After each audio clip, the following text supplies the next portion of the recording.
Én a frappáns mi a baj a hazai közgazdász szakmában, mi változott az utóbbi években, és mit kellene tenni? Alcímet adtam az oktatói hálózat sorozatának ezen alkalommal, és a résztvevők gyorsan mondtak igent a felkérésre. Egyetértenek abban, hogy van valami baj a közgazdász szakmában, és van véleményük arról, hogy mik a legfontosabb problémák, és mit lehetne, mit kellene tenni. Akkor bemutatnám a résztvevőinket. Csikán Attila, a Budapesti Corvinus Egyetem gazdálkodási karának professzora, korábban miniszter, egyetemi rektor.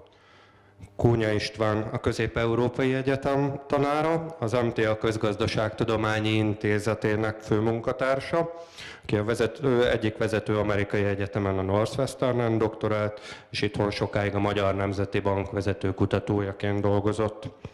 És Pete Péter, az ELTE közgazdaságtudományi tanszékének vezetője, szintén Amerikában doktorált, dolgozott Új-Zélandon gazdaságpolitikai döntés előkészítőként, itthon pedig széles tapasztalatai vannak a közgazdasági felsőoktatásról, és számos szakpublicisztikája miatt is ismert.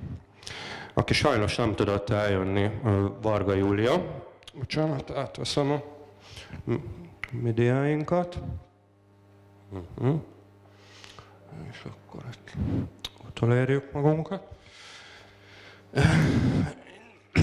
Júli is nagyon szeretett volna jönni, de sajnos teljesen ledöntötte az influenza, és még ma is magas lázzal meg fejfájással hívott fel, és egy-két diával megbízott, hogy azokat az üzeneteket azért mindenképpen mondjam el, és indítsam el vele a vitát.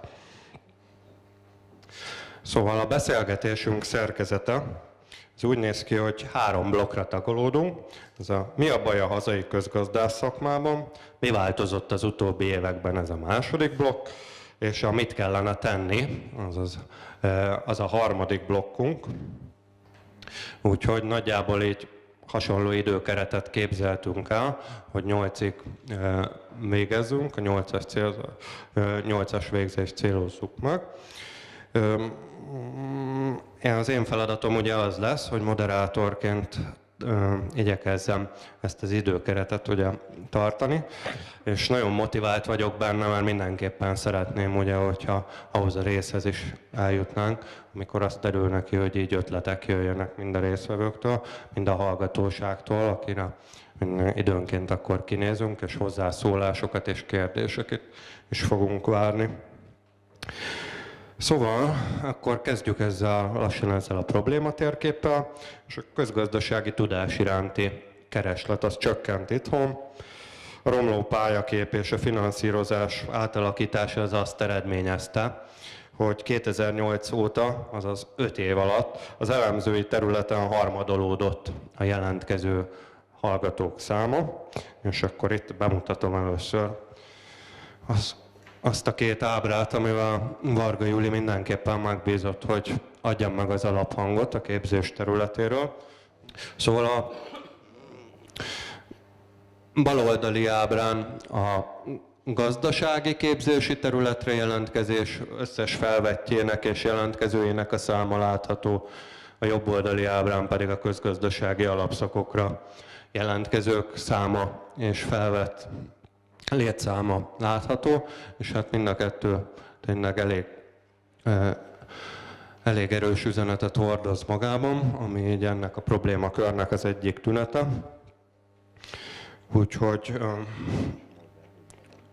Úgyhogy ezt fogom felhagyni itt az első részben. Akkor kezdjük is meg akkor az első blokkot, a problématérképet, és ebben eléggé vonalasan, valamennyire keretek közé próbáltam szorítani a résztvevőinket, és 4 állítást küldtem előzetesen nekik, megkérve őket, hogy ezek köré próbálják majd csoportosítani a problémákat, és azt kérem tőlük, hogy támasszák alá, vagy cáfolják meg ezeket az állításokat. És akkor az első rész végén, miután egymást is győzködték, majd megkérem őket arra, hogy mondják meg, hogy melyik mennyire súlyos probléma, illetve ugye a közönségtől is várunk majd hozzászólásokat, felvetéseket, meg szempontokat ezeknek a problémáknak az értékeléséhez. És akkor én most már nagyon keveset beszélek, úgyhogy elmondom, mi ez a 4 probléma, és utána átadom a szót a résztvevőinknek. Ez a 4 állítás akkor, amiben az első blokkban szó lesz, a problématérkép során. Itt van kint a diám, azt mondja, hogy nem tudják a szakmán kívüliek, hogy mit csinál egy közgazdász. A második, azt mondja, hogy kicsi a közgazdászok iránti kereslet és csökken. Harmadik, a magyar közgazdászok teljesítménye gyenge. És a negyedik problémahipotézis, gyengék a képzések. Akkor elindítanám a vitát.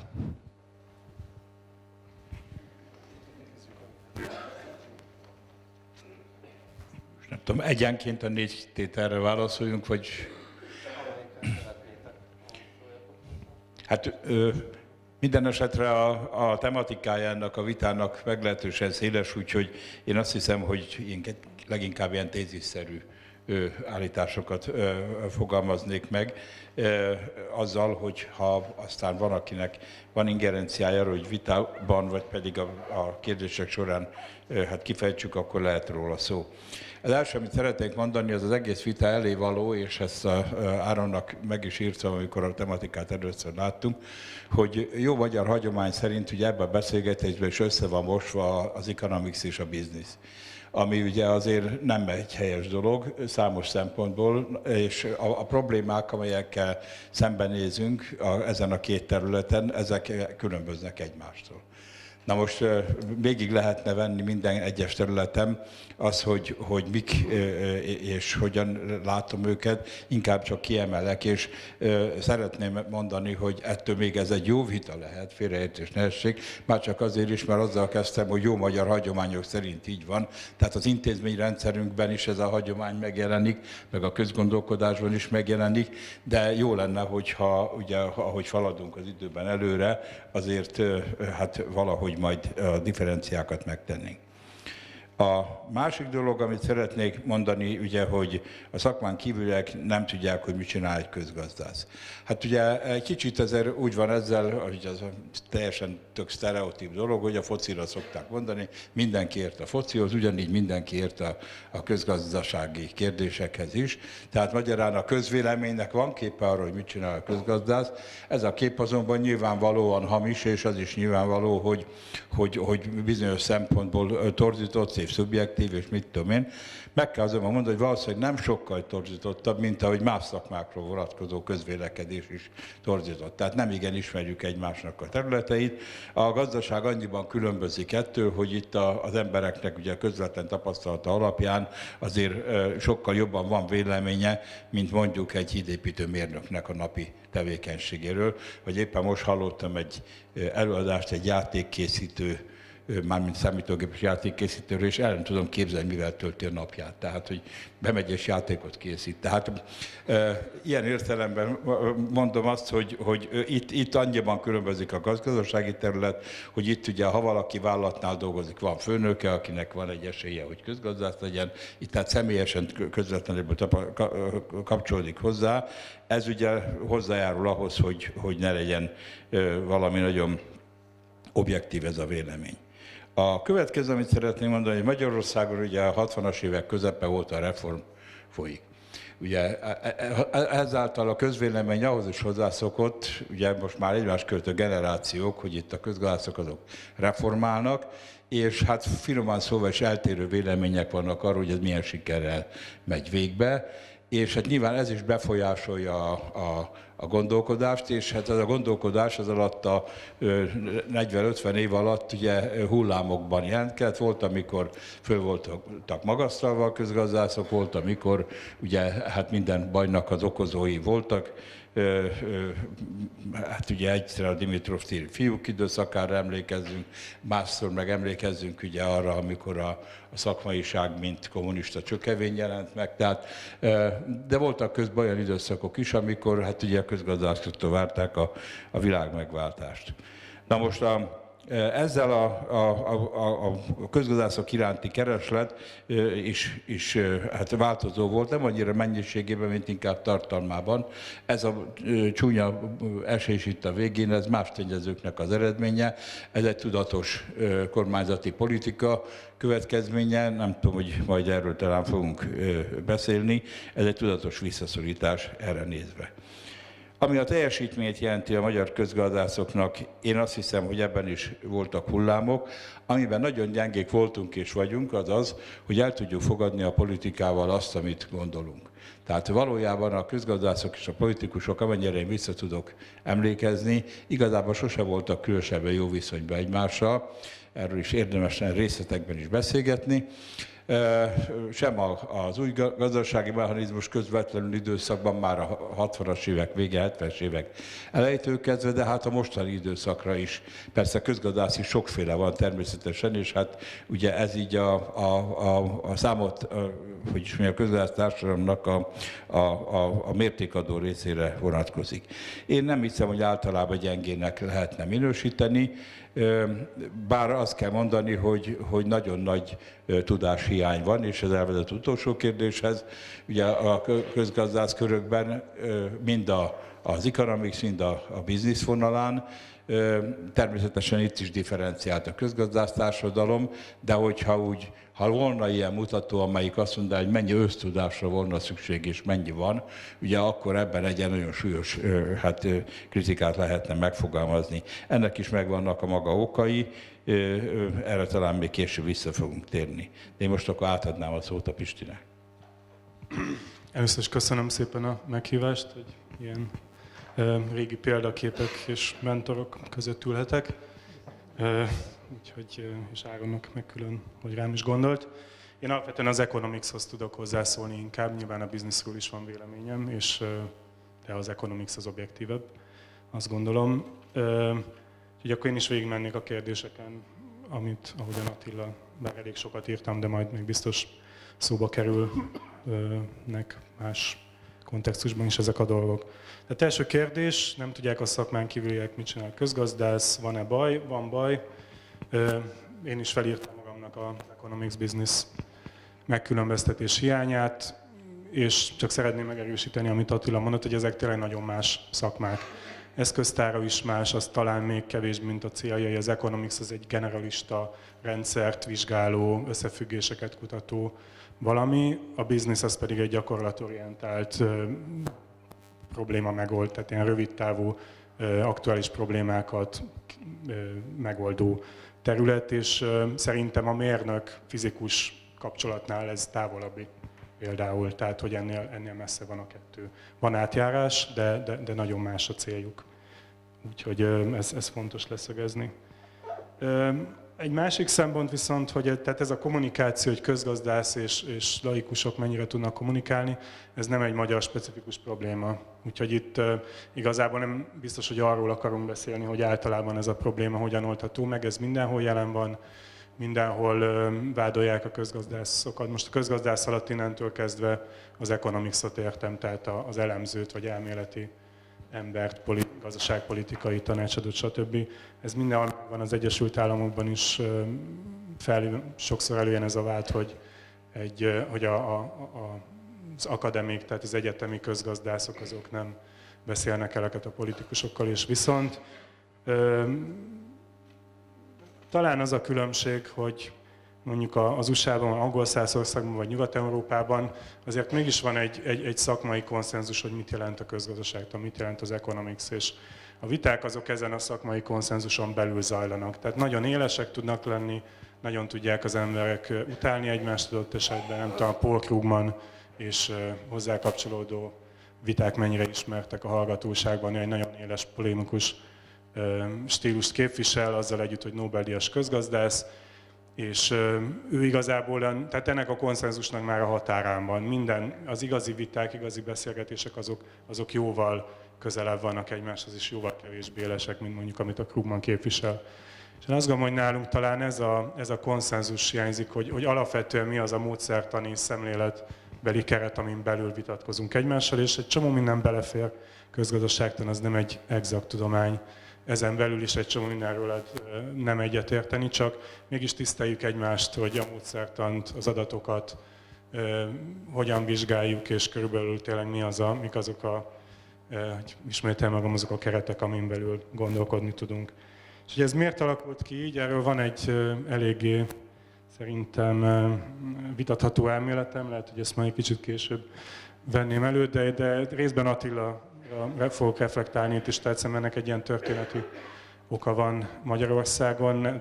Nálunk nagyon erős a hagyománya ennek a politikával átitatott gazdasági vitának, vagy közgazdasági elemzésnek, és nem tudtuk elérni azt a nyugati konszenzust, hogy ez alapvetően egy ilyen, bár rossz szóvá vált, ez egy technokrata jellegű szakma, amit valahogy művelünk, mindenféle következtetéseket levonunk, és akkor ezek eltérhetnek a módszertől, meg adatoktól függően, de azért mégis nem az ideológiától indulunk el, és úgy keressük a válaszokat, hanem inkább fordítva. Akkor, és talán, hát mindegy, erre inkább visszatérnék még egy kicsit később. Úgyhogy, tehát van probléma, mindenhol probléma, nálunk kicsit túl nagy az egyetemértés, és túl tágak a keretek, amin belül vitatkozunk. Kicsi a közgazdászok iránti kereslet és csökken. Itt nyilván, ha van ugye közgazdászok vagyunk, ha van egy ilyen brutális ársok, amivel megnöveljük valaminek az árát, a kereslet leesik. Tehát ez önmagában nem, de ez nehéz minősíteni. Nyilván arról mindenkinek van véleménye, hogy ez jó volt ez az ársok, vagy nem. Azt gondolom, hogy önmagában a fizetős felsőoktatás azzal nincsen semmi probléma. A diszkriminációval már nagyon problémák vannak, de talán ezt most nem érdemes nagyon részletezni, illetve én nem fogom részletezni. Azzal viszont vitatkoznék, hogy a közgazdászra, mint végzettségre nincsen kereslet. Én azt gondolom, hogy egy Economics BA vagy MA, akár MA végzettséggel ugyanúgy el lehet helyezkedni az üzleti szférában, nyilván egy-egy specializált területet leszámítva, de egy ilyen általános üzleti karriert ugyanúgy el lehet indítani, mint egy üzleti BA vagy MA fokozattal.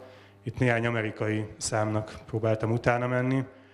Ugye ott vannak különböző statisztikák, a legjobban, tehát mondjuk fizetés például az USA-ban, a legjobban fizetett BA, mondjuk az Economics Business kategórián belül, az Economics 19. helyen van a teljes ilyen fokozatok közt az olajmérnök az első, az mondjuk kétszer annyi, mint mindenki más, de egyébként viszonylag kicsik a különbségek, és a legmagasabban fizetett ilyen business jellegű degree, ami egyébként még mindig átmenet szerintem, az a finance, tehát a pénzügy, ami egy picikét kevesebbet hoz egy ilyen alapképzésen végzettnek, mint egy közgazdász elemző.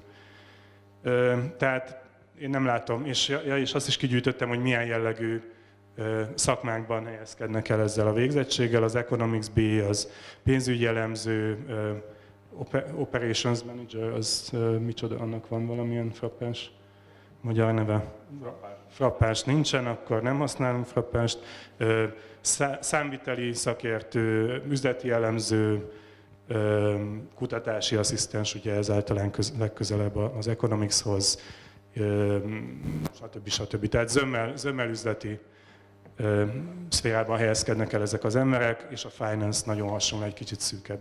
Úgyhogy én nem látom ezt a részét, igazából nem látom gondnak. Itt valószínűleg információs problémák vannak, hogy a hazai szülők, diákok ezt nem tudják. Nyilván ez, mint közgazdász végsően, ez egy empirikus kérdés, tehát magyar adatokat jó lenne látni, hogy ténylegesen hogyan helyezkednek el ezek a különböző végzettség emberek, de nekem nagyon erős meggyőződésem, hogy alapszinten igazából egy ilyen általánosabb jellegű economics képzés az ugyanolyan értékes. Aztán a kormányzat elemzők viszonya, azzal egyetértek viszont, hogy csökken a kereslet a közgazdasági elemzők, mint munkakör iránt. És itt, hát ezt nehéz megoldani rövid távon, alapvetően ezek a közszférában helyezkednek el, a közszféra helyzete romlott az elmúlt években, anyagilag is, megbecsültségben is talán bizonytalanabbá váltak ezek az állások, és alapvetően én azt gondolom, hogy a jó iskola az a német, angol száz, stb., ahol egy nehéz bekerülni az ilyen elitebb vagy szeniorabb közszolgálati pozíciókba, van egyfajta tenure, tehát egy ilyen ranglétra, ahol teljesítmény alapján felkerülünk, de egy idő után ez egy nagyon biztos, nagyon stabil és kellően független szakmává válik. Ezt most nem látom, hogy így lenne.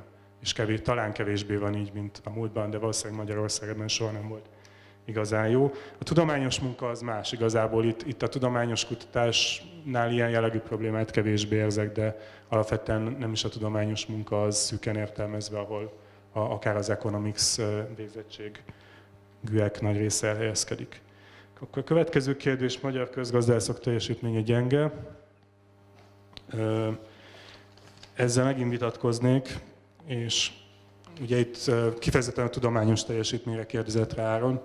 Én azt gondolom, hogy ez nem igaz az állítás. A magyar közgazdászok tudományos teljesítménye jó nemzetközi összehasonlításban. Itt az a fontos információ, hogy a tudományos munkát mindenhol nagyon-nagyon kevesen végzik. Az Economist nevű angol folyiratban volt egy pár hete egy nagyon érdekes cikk, ugye ők is hivatkoztak egy kutatásról, az amerikai vezető egyetemek végzett PhD hallgatóinak a publikációs teljesítményét értékelték ki, és az jön ki, hogy gyakorlatilag az összes a top publikációkat, tehát a vezető tudományos folyamatokban lévő publikációkat, azt igazából ezeknek a top egyetemeknek a top 5%, tehát a diák végzős PhD hallgatók top 5%-a produkálja. És ez igaz a Harvardra, az MIT-ra, a University of Chicago-ra, amik ugye a krémje az amerikai PhD képzésben. Már gyakorlatilag, ha lemegyünk egy átlagos Harvard végzős PhD hallgatóra, igazából nem publikál semmit 6 év, a végzés követő 6 évben. Tehát ez mindenhol így van, ez egy nagyon szűk, nagyon elit. Most a publikálás alatt megint a top nemzetközi szintet értem, ez egy nagyon szűk, nagyon elit szakma. Hogy jól van-e, így nem tudom, de így van, és igazából ebből a szempontból mi egyáltalán nem állunk rosszul. Nyilván az ember, a hazai publikálók jelentős része külföldön végzett, ugye a CEU-n van több kollega, akik rendkívül magas színvonalon publikáltak kint, és most már itthon. De ha megnézzünk statisztikákat, itt még egyel mutatnám a hallgatókat, van egy REPEC nevű adatbázis, amin alapvetően a közgazdasági output mind publikált cikket, mind műhelytanulmányokat beleértve talán legszélesebb ilyen tárháza, és ezen a REPEC nevű online felületen mindenféle statisztikákat le lehet gyűjteni, például azt, hogy országonként bontva milyen publikációs, idézettségi, stb. Teljesítménye van alapvetően a REPEC adatok szerint a különböző kutatóknak, és Magyarország ezen a listán a 60, itt ugye úgy a listán országok, illetve amerikai államok is vannak. Amerikai államok azok jellemzően sokkal jobbak, mint a legtöbb másik ország. Úgyhogy ezt figyelembe Magyarország a 66., Lengyelország például a 62., ugye egy 4-szer akkora országról van szó, úgyhogy lengyelekhez képest kifejezetten jól állunk, csehek 63-ok, Szlovákia 108., mondjuk Ausztria 31., ami egy példakép, magasabban jegyzett, de azért nem olyan nagyon drámai a különbség. Törökország, ahol nagyon jó közgazdászok dolgoznak, 47., tehát mondjuk ez egy szám, lehet vitatkozni vele, de nem látom azt a nagyon nagy elmaradást. Ugye, ami szerintem sokkal nagyobb probléma, az ez alatti szint. Az a szint, ahol amit nevezhetünk alkalmazott kutatónak, vagy az adaptáló típusú elemzőnek, akinek nem az a dolga, hogy a top folyiratokban publikálja, hanem hogy adaptálja ezt a tudást, oktassa, szétossza, elemezze, gazdaságpolitikát építsen rá, stb. És igazából én nem látom azt a széles alapzatot, amire aztán ez az elit ráépül. Úgyhogy szerintem inkább erről kell talán beszélgetnünk, hogy miért hiányzik azok ha nem is tömegek, de mondjuk egy nagyságrenddel több jól képzett közgazdasági economics elemző, aki megtámasztja ezt az elitet. És akkor az utolsó, hogy gyenge a hazai közgazdasági képzés, hát nehéz dolgom van, mert ugye Kibicnek minden drága, én utoljára ugye a 90-es években voltam bármelyik oldalán az igazi hazai, a másik oldalán, tehát a hallgató oldalán a hazai közgazdasági képzésnek. A CEU-n oktatók, azt gondolom, hogy a CEU nem reprezentálja ezt a színvonalat, úgyhogy nyilván így kibicként könnyű kritizálni, de azért mindezekkel együtt azt gondolom, hogy igen, hogy gyenge az átlagos hazai képzés. Ennek oka az, hogy a business economics képzések összemosódása. Azt gondolom, hogy egy nagyon fontos oka az, hogy túl sokat akarnak markolni ezek a képzések, túl sok ugye, specifikus tudást próbálnak átnyújtani fragmentáltan, ahelyett, hogy egy szemléletmódot adnának először mondjuk az első évben, és akkor utána fokozatosan építenék föl erre a tudást. Ezt gondolom én, tényleg ez egy ilyen külső szemlélő véleménye.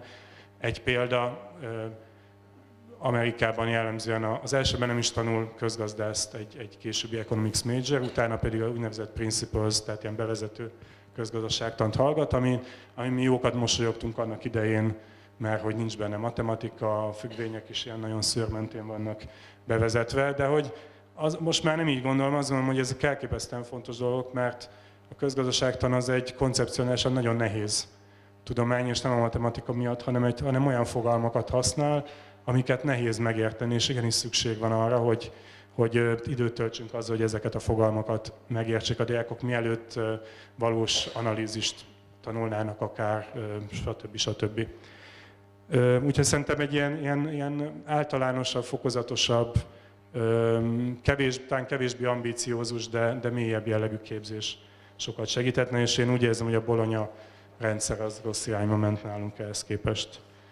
És akkor azt hiszem, hogy nagyjából én is végeztem egyelőre, hogy átadom Péternek a szót. Köszönöm szépen. Hát én is mindenek előtt szeretnék megköszönni Áronnak, hogy engem meghívott, és a oktatói hálózatnak is, és egy kicsit megelőlegezve a legvégét, ezt majd végszónak is elmondom, mert hogy az is kérdése az Áronnak, hogy ha tényleg olyan siralmas a helyzet, ahogy én legalábbis úgy gondolom, akkor milyen fenét lehet csinálni. Hát olyan nagyon sokat nem, de például olyanokat, hogy így összeülünk és beszélünk róla, akár közgazdászok és nem közgazdászok, az már egy viszonylag jó lépés abban az ügyben. Volt ebben az országban olyan, hogy csak szovjet verseket lehetett tanulni, és akkor is emberek összejöttek, és más költőket is olvastak. És ez ugyan a nagy politikát nem változtatta meg, de ha úgy tetszik, őrizett bizonyos kultúrát és tudást, ez önmagában már, én azt gondolom, a mai világban nem van egyszerű. Másfelől csatlakozom mindenki az, aki eddig szólott, de hogy én egy kicsit részletezném, a szakma, a közgazdász, a közgazdaságtan, mint szakma szétválasztandóságáról, tehát a business és az economics szétválasztásáról. Sőt, én az Áron megkérlek, hogy megtennéd, hogy visszateszed azt a statisztikai ábrádat? Mert hogy itt ebben nyilván nem az ezt most én... Igen. Tehát, hogyha a résztvevők látják, én nem látom, de hogy ugye a közgazdasági terület, az mondjuk, amit Áron mondott a 2008 körüli időben, az 30 000-nyi jelentkezés. Ez persze sok duplikáció, mert egy gyerek több helyre is jelentkezik, de az 30 000. Az, amit economicsnak, tehát elemző közgazdásznak nevezünk, az meg akkor se volt 1000. Tehát a arányaiban ez a dolog természetje folytán nagyon eltérő. Én ugye, akivel itt találkoztam, az mind közgazdász, valahogy mind csak közgazdászokat ismerek, és nem nagyon elképzelhető, hogy egy mondatot megér, nagyon-nagyon és durván leegyszerűsítve, a különbség, ahogy a Pisti mondta, a generalista meg a egyéni játékos, de hogy azt is lehet mondani, hogy nagyon más dolog az, hogyha az ember egy foci csapat edzője, ahol adott szabályok mellett kell a foci csapatnak, bajnoknak lennie, vagy az embernek az a dolga, hogy úgy tervezze meg a futball szabályait általában, hogy függetlenül a illető csapatok nyilvánvaló törekvésétől a nézők érdeklődjenek és bejárjanak a stadionba.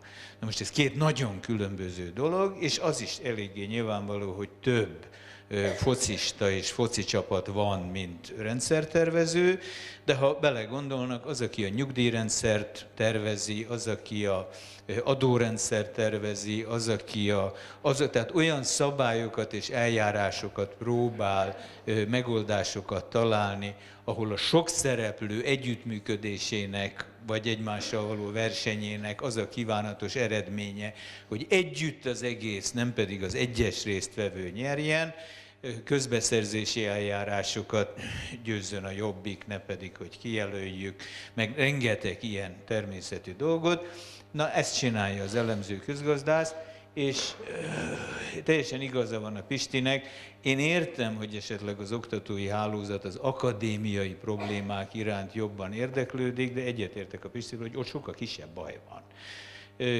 És azért is a dolog természete folytán, mert mondjuk évente végzett 350 vagy 150 elemző közgazdászból 2 lesz kutató, ennél sokkal inkább azért van kisebb baj, mert hogy ugye attól, hogy a jó magyar kutatók Nobel-díjat kapnak, attól se a magyar adórendszer nem lesz jobb, se a magyar nyugdíjrendszer nem lesz jobb. Nincs ilyenfajta közvetlen lecsorgás. Én is élvezem a kutatókat, és örülök neki, ha a mieink győznek, de az, hogy mi mind meggazdagodjunk, az nem azon fog múlani, hogy a kutatók itten jól előadják, vagy nem adják elő. Most azért kértem, hogy nézzék meg, mert hogy nem csak az van, hogy csökken, tehát az Attilát kicsit kiegészítve, azért figyeljék meg, hogy 2008-9 vagy körülbelül azóta általában a közgazdasági, mondom ebbe turizmus, vendéglátás, minden benne van, az oda jelentkezők száma az 1/3-ával csökkent, az amúgy is kicsi számú, de ez kevesebbet használnak, elemző közgazdászoké meg 1/3-ára, tehát 60-70%-kal. Mai körülmények között bejövő elsősök alapszakon nem érje el a 100-at összesen. Tehát, hogy néhány évvel ezelőtt még úgy 300 diák volt, vagy 350, ma már nem éri el a 100-at. Na most, én azt gondolom, hogy az érdeklődés radikálisan csökkent, és igazatok van, hogy ez a differenciált, tehát büntető tandíj, meg ilyen direkt az oktatást érő propaganda, és az, amit most fogok mondani, erről, mert Attila is célzott arra, hogy azért a kormány tevékenységétől és a propagandájától ez a dolog nem függetleníthető, és azt szoktuk gondolni, hogy az ilyen visszacsatolások viszonylag lassúak, de nekem van egy nagy félelmem, hogy ebben a mostani konkrét helyzetben az elemző közgazdaságtanra vonatkozóan a visszacsatolás viszonylag gyorsabb. Arról van szó, hogy én nem tudom, ki mit gondol arról, amit a kormányzat ma unortodoxiának nevez, de ha jól belegondoltok, ha röviden kéne megfogalmazni, az annak a egyenes deklarálása, hogy az a durván Adam Smith óta felhalmozott tudás és empirikus tapasztalat, amit a gazdasági működésről a tudomány meg a gyakorlat összegyűjtött, és ennek megfelelően alakított ki, vagy igyekezett átszervezni bizonyos intézményeket, hol sikerrel, hol kevésbé sikerrel, az nem kell, az hülyeség, az nem érdekes. Nem csak, hogy megtagadjuk és nem használjuk, hanem büszkék vagyunk arra, hogy nem tudjuk. Tehát gúnyolódunk rajta, lealázzuk, akkor, amikor az első időben előjöttek ezek a dumák, hogy a tankönyveket ki kell dobni, a régi tankönyvek rosszak, azok nem jók.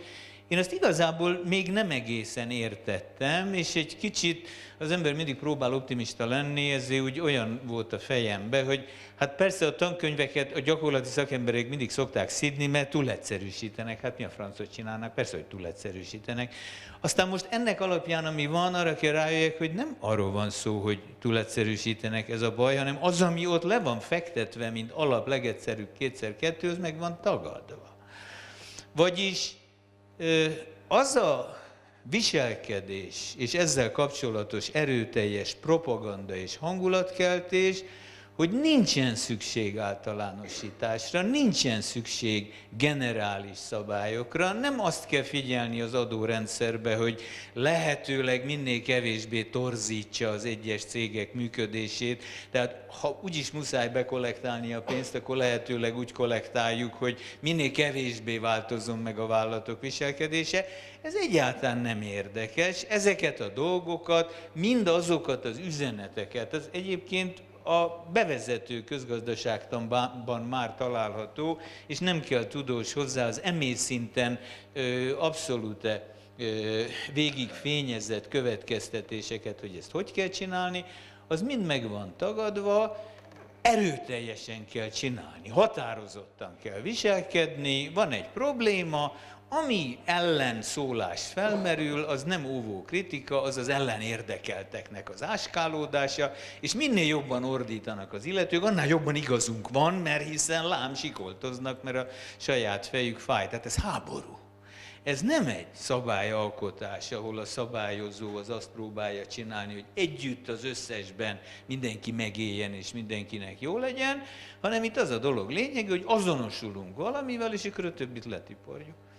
Most ennek alapján nem meglepő, hogy a kormány nem használ közgazdászokat. Körünkben ketten is ülnek, akik így, hát Nemzeti Bank azért mégiscsak a kormány volt, Csikán Attila pedig valójában hasonló színekben tudását adta. Ha jelenlevők belegondolnak, keressenek olyan ismert közgazdász nevet, most bármelyik minisztériumban, aki még ott van, nincs ott senki. Tehát még azok is, akik nem keveredtek Lipsi vádba, vagy valami ilyesmibe, hanem egykori ismerőseink közül, vagy osztálytársaink közül valójában ehhez a kurzushoz jobban kötődtek, senki sincs ott.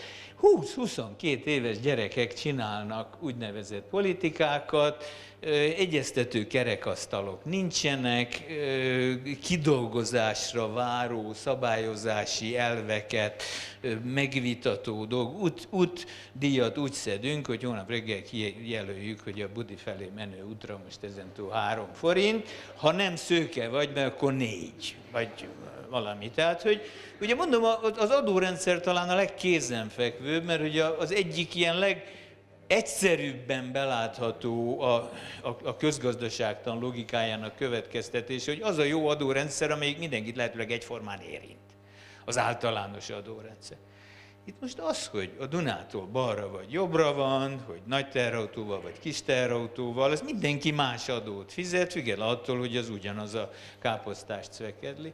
Tehát, na most, hogy jön ez vissza a jelentkezőkhöz?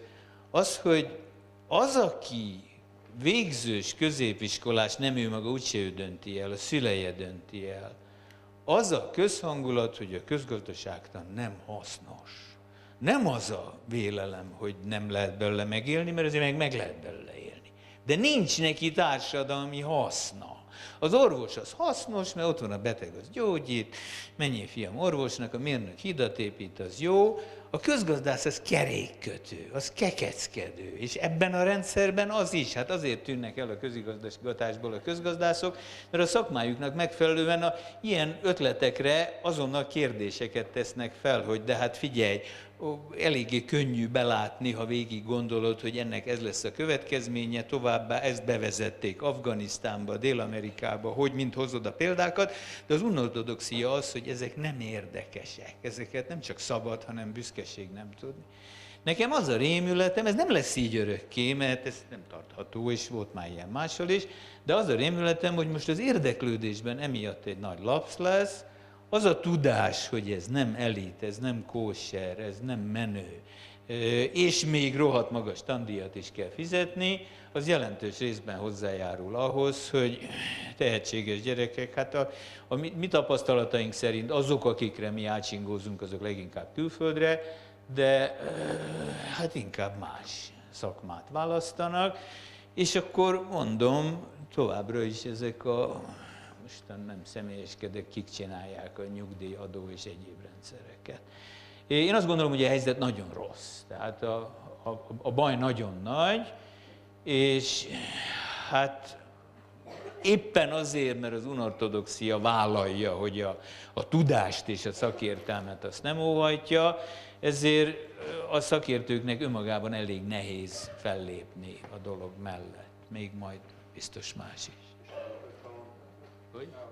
Igen, én szívesen, hogyha vitázunk, akkor vitázunk egy kicsit, úgyhogy én szívesen reagálok Péternek erre az állításra. Én kicsit azért árnyalnám ezt a képet. Egyrészt nem nyilvánvaló, hogy ez egy közgazdás specifikus problémával egyetértek, de látjuk ezt más szakértői területeken is, mondjuk a diplomáciától kezdve, biztos vagyok benne, szociológus szociológia, tehát alapvetően ez egy sokkal politika vezéreltebb felfogás, és kevésbé, úgy általában kevésbé épít szakértőkre. Ezzel én nem értek egyet, de nem nyilvánvaló, hogy önmagában ez a közgazdászokat kipécézi. Másik, hogy tehát azt se érzem, hogy az anortodoxia megtagadná a 400 év lassan, hát nem azért minket 300 évnyi, mondjuk ha Könét is beszámítjuk, mindegy, tehát hogy ezt a jó sok évnyi közgazdasági tudást, ami egyébként nem is homogén meg minden, csak egyszerűen nem beszél vele. Tehát ez egy politikai fogalom, nincs olyan anortodox közgazdaságtan szerintem, nincs. Az az én felfogásom szerint igazából nem közgazdaságtan. Minden, viszont azok az intézkedések, amik ez alatt a jelige alatt mennek, azoknak egy jelentős része az teljesen mainstream közgazdasági modellekből, elemzésekből következik.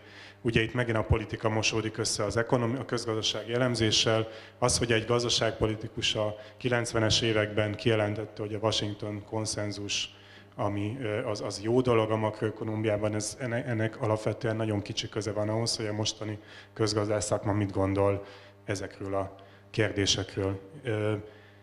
És tehát, hogy ugye itt megint visszakanyarodnék arra, hogy a közgazdaságtan az főleg egy módszertan, egy elemzési eszköz, egy ilyen kommunikációs történet, ami meg itt folyik, az politika, és ezért beszélünk el egymás mellett. És akkor még egyet ehhez, csak azért, mert fölírtam egy szerintem nagyon jó mondatot magamnak, és azt elfelejtettem elmondani, nagyon büszke vagyok rá, úgyhogy elmondom, hogy én azt gondolom, hogy a közgazdaságtan az nagyon kevés dolgot tud biztosan, de nagyon sok dolgot tud nagy valószínűséggel. És igazából ez nehezen fér össze mind a laikusoknak a szemléletmódjával, akik szeretik az erős állításokat, mint pedig az ilyen nagyon felgyorsult, nagyon gyors politikai döntéshozatallal. Én azt mondom, hogy én igazából szinte mindent meg tudok példát találni, minden típusú gazdaságpolitikai intézkedésre tudok valamilyen racionalizálást találni, csak közgazdászként azt mondom, hogy ez nagyon valószínűtlen, de nem mondhatom azt, hogy kizárt, hogy mondjuk egy bizonyos, mondjuk egy adó, ez a fajta adórendszer, nem tudom azt mondani, hogy kizárt, hogy ez rossz. Azt tudom mondani, hogy nagy valószínűséggel ez egy rossz struktúra, de tudok olyan példát találni, ahol bizonyos patológikus eseteket esetleg orvosol. Tehát szerintem ez az egyik oka talán, hogy elbeszélünk egymással. Egyszerűen nem tudunk olyan állításokat tenni, amik a politikának, és főleg a mostani nagyon gyors döntéshozatalnak megfelel. Ez mindenhol gond, talán nálunk még inkább. Úgyhogy ennyit első körben. Aztán folytassuk. Csikán Attila is reagálni, és akkor felkészül a közönség. Igen, hát én is az unortodox gazdaságpolitikával, meg közgazdaságtannal kezdeném, és azt kell mondanom, hogy lényegében mindennel egyetértek, amit a Péter mondott. Hasonlóképpen nagyon rossz véleményem van arról, ami most folyik, de a baj az, hogy ennél sokkal mélyebben vannak a problémák. Nevezetesen én nagyon sok mindent hajlandó vagyok ennek a kormánynak a nyakába varni, de a politikai prioritásoknak az eszetlen előtérbe helyezését a közgazdasági megfontolásokkal szemben, azt nem. Mármint legalábbis nem úgy, hogy nem most kezdték. Tehát ugye, hogyha visszaemlékszünk arra, hogy miről panaszkodtunk a 90-es évek elején, ugye ugyanerről, nevezetesen, hogy a politika, a rövidtávú politikai megfontolások háttérbe szorítják a hosszabb távú közgazdasági összefüggéseket, amelyeket a közgazdasági elemzők tudnak épeszűen és szépen kimunkálni. Tehát akkor már erről panaszkodtunk, és azt gondolom, hogy a magyar gazdaságpolitika története, vagy gazdaság történet ebben a 25 évben, az gyakorlatilag végig ezt a tendenciát mutatja. Na most ez azt jelenti, hogy nem a pillanatnyi kormányzati tényezőkbe kell keresni a hibát. Az kétségtelen, hogy már az extrémitásig elmentek, tehát vitték tovább eznek az ászlaját. Én nagyon emlékszem arra, amikor a 90-es évek elején én észleltem ugye azt, hogy a legtehetségesebb közgazdász hallgatók mennek Amerikába PhD-zni, Eső Péter, Kézdi Gábor, Ambrus Lakatos Lóri, Hamec István mentek Amerikába PhD-zni.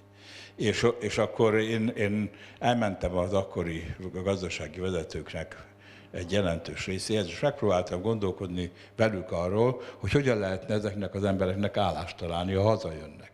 Mert az tökéletesen világos volt, ugye, hogy a közgáznak a struktúrája akkor is alkalmatlan volt ennek a befogadására, a Nemzeti Bank néhány embert tud felszívni, a CEU is néhány embert tud felszívni, és ugyanakkor ugye nem csak egy mértékben annak a következte, hogy itthon Pete Péternek, meg Kertesi Gábornak, meg Vince Jánosnak, meg néhány másik vezető közgazdász oktatónak a hatására nagyon magas színvonalú közgazdasági oktatás kezdett kialakulni, ahonnan fölvették az embereinket, ugye a Harvardra, meg az MIT-re, meg mindenhová. Na most higgyétek el, vagy higgyék el nekem, én beszéltem a Bankszövetség elnökével, a Nemzeti Banknak az akkori elnökével, és mindenkivel, akivel lehetett, senkit nem érdekelt ez a dolog. Semmilyen fogadókészség nem volt. Én azt szerettem volna látni, hogy jöjjön létre egy olyan elemző intézet, amelyik akkor még ugye a kormányzatokkal kapcsolatban több volt az illúzió, mint most, amelyik egy ilyen kormányzati zászló alatt végez ilyen elemzéseket. És emlékeztem arra, hogy amikor az Egyesült Államokban tapasztalták ugye azt, hogy Japán 80-as években ugye már a termelékenységben olyan mértékben hagyta őket, mint ahogy, akkor ugye az amerikai gazdaság versenyképessége az igencsak veszélybe kerül, akkor létrehoztak egy olyan struktúrát, amelyiknek az volt a feladata, hogy ezt a versenyképességet fölhozza. Ebbe a struktúrába helye volt a mérnöknek is, meg a közgazdásznak is, és mindenkinek is. Abban a szemléletben, ahogy itt a focival kapcsolatban a játék szabályok meghatározásával, meg a játék játszásával kapcsolatban elmondták. Most nem állítom, hogy azért volt az amerikai gazdaságnak a föllendülése ezt követően feltétlenül, mert ezek az intézmények létrejöttek, de azt gondolom, hogy szerepe volt benne. Más megfogalmazásban én azt gondolom, hogy végső konklúzió ebbe a gondolatmenetbe az, hogy nem tudtunk egy olyan intézményrendszert kialakítani a rendszerváltástól mind a mai napig, ahol egy olyan munkamegosztás ki tudott volna, vagy ki akart volna alakulni.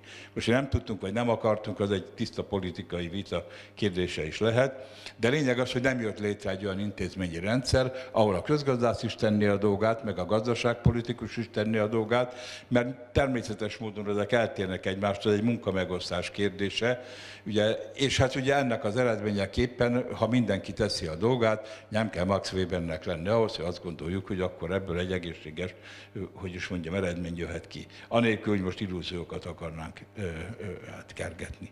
Tehát magyarán szóval itt is oda jutunk el, hogy ugye a társadalmunknak az intézményrendszerében vannak olyan alapvető problémák, amelyek megakadályozzák azt, hogy itt kibontakozzunk. Nyilván nagyon hosszú ideig tudnék még beszélni arról, hogy még milyen kiegészítő feltételekre volna szükség, de inkább átadom a szót. 5 mondatom lesz, és akkor én is kétszer. A oktatói hálózat, hogyha arra számított, hogy itt majd egymásnak feszülve hevesen vitatkozni fogunk, akkor rosszul számított. Meg kétségkívül vannak itt-ott hangyányi, másképpen látjuk, de a egészhez képest ezek annyira minimálisak, hogy érdektelen. Tehát az Attilával teljesen egyetértve, akkor, amikor én mostan itten dögvész és éhhalált sikoltok, és azt gondolom, hogy a szakmám meg van csúfolva, és ez nekem fáj, de naív nem vagyok, tehát az nem igaz, hogy ez korábban minden gömbölyű volt, és az sem igaz, hogy amúgy irigyelt vezető piacgazdasági országokban is ottan abszolút minden gömbölyű, sőt, akár a tankönyvek is tele vannak egészen hajmeregető kongresszusi szabályokkal, kivételezésekkel, korlátozásokkal és monopolizékkal, ahol különböző lobbycsoportok igenis kihajtották meg a többi, de hogy az azért nagy különbség, amikor az illető, aki ezt a nem egész, ezt az unortodoxiát akarja, az arra van kényszerítve, hogy ő azt megmagyarázza, hogy itt miért kell kivételezni az általánoshoz képest. Ott van a teher, és hát azért szocik se voltak olyan nagyon izék, de hogy az egy szerencsésebb időszak volt az első, most hasamra ütök 15, de lehet, hogy 20 év, hogy ott hosszú ideig tartott az az érzület, hogy itt most az egykori tervgazdaság megtagadása és a piacgazdaság megteremtése van, és ezért a megelőző kormányok is igazából, amikor bornírtabbnál közgazdaságilag nehezen kezelhető ötletekkel, meg amit az Attila mondta, hogy a politikával ledarálták a közgazdasági javaslatokat, akkor úgy köhécseltek meg úgy, hogy de ez most a szükséghelyzet, és ez most más, és majd te csak menjél vissza az irodádba, és ez majd, amikor elmúlik a szükséghelyzet, meg nem tudom, nyugdíjba megy, akkor majd azért te is szóba fogsz kerülni. Ez most megszűnt. Tehát most ez az erény. Most nem az van, hogy amikor ezt csináljuk, akkor ugye a nyakuk úgy dagad, meg piros a fejük, és rosszul érzik magukat, hanem büszkék rá. És ez nagy különbség. Ezért van különbség. Köszönöm, akkor közönségtől kérdést, hozzászólást. Urakközi László volt Debrecen Egyetem, most Szent István Egyetem, hát nagyon izgalmas, és az egyik megjegyzésem az, hogy Magyarországon 39-40 intézményben van közgazdász, gazdálkodás, képzés, és itt ugye a 2-3 elit van jelen, ez is jó magyar hagyomány, tehát esetleg lehetne egy vidéki egyetemtől is hívni valakit.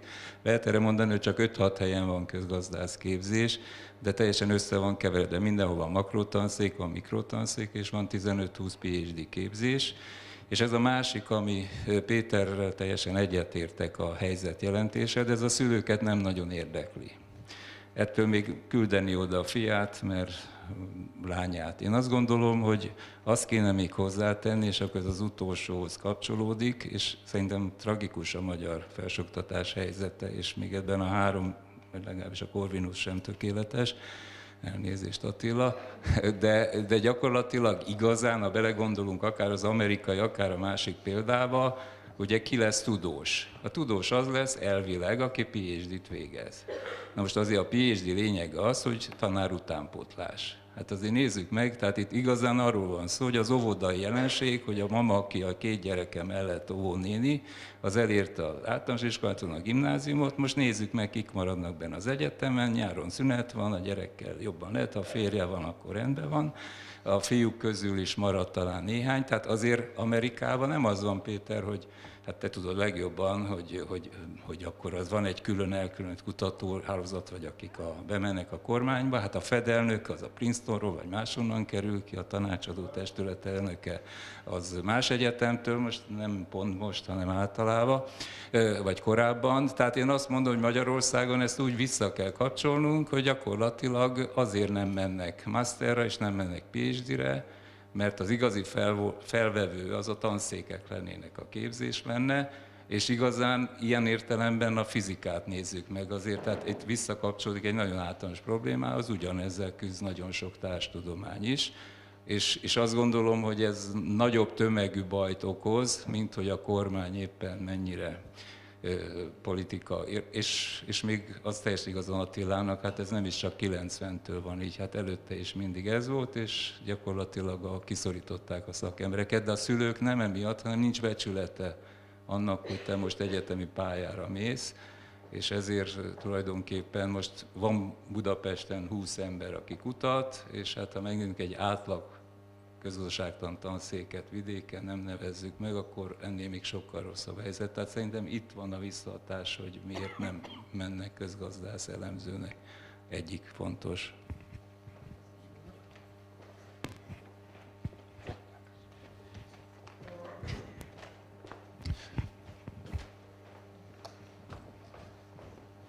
Köszönöm szépen. Madarász Aladár, mi voltam, az nem érdekes, jelenleg nyugdíjas.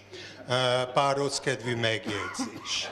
Természetesen hajdani szakmámból az elmélettörténész perspektívájából.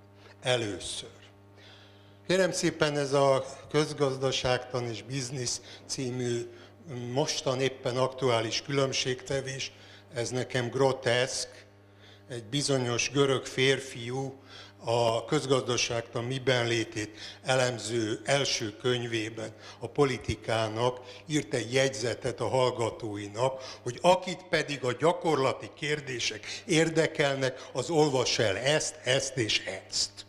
ezt Arisztotelész művelte a politika első könyvében, meg lehet nézni. Ennek ellenére görögül az ökonómia egyaránt jelentett egy elméleti diskurzust és egy gyakorlati elmélkedést arról, hogyan kell a birtokot, a háztartást kormányozni. Érdekes módon még Arisztotelész előtt egy Xenofon nevű férfiú mind a kettőről írt egy-egy munkát. Ha a magyar képbe akarok maradni, kereskedelmi akadémiák elég szépen voltak a magyar történelemben, olyan emberek, mint Kautz Gyula, vagy Navratil Ákos ott kezdték a szakmai pályafutásukat, később lettek egyetemi tanárok és közgazdasági tanszékvezetők. Ez egy. 2. Ha már valaki Adam Smith-t említette.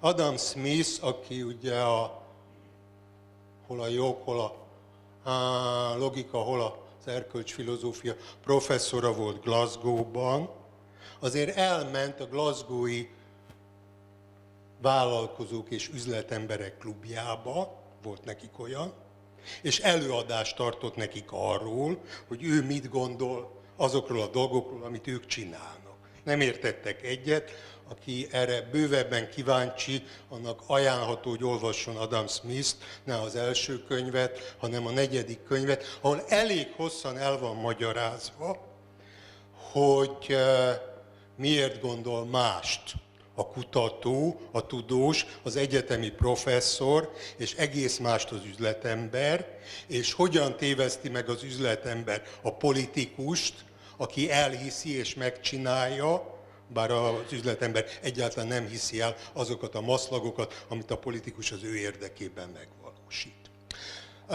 Harmadszor. Én értem, hogy siránkozni kell, hogy csökken a kereslet. Most nem tudom, én csak az összefoglalóját olvastam az ebbe a terembe lezajlott történészvitának, meg az egyik kiváló történész mesélt nekem róla pár dolgot. Azt hiszem, hogy a közgazdászok állás esélyei ma, összehasonlítva a történész hallgatókéval, magasan jobbak.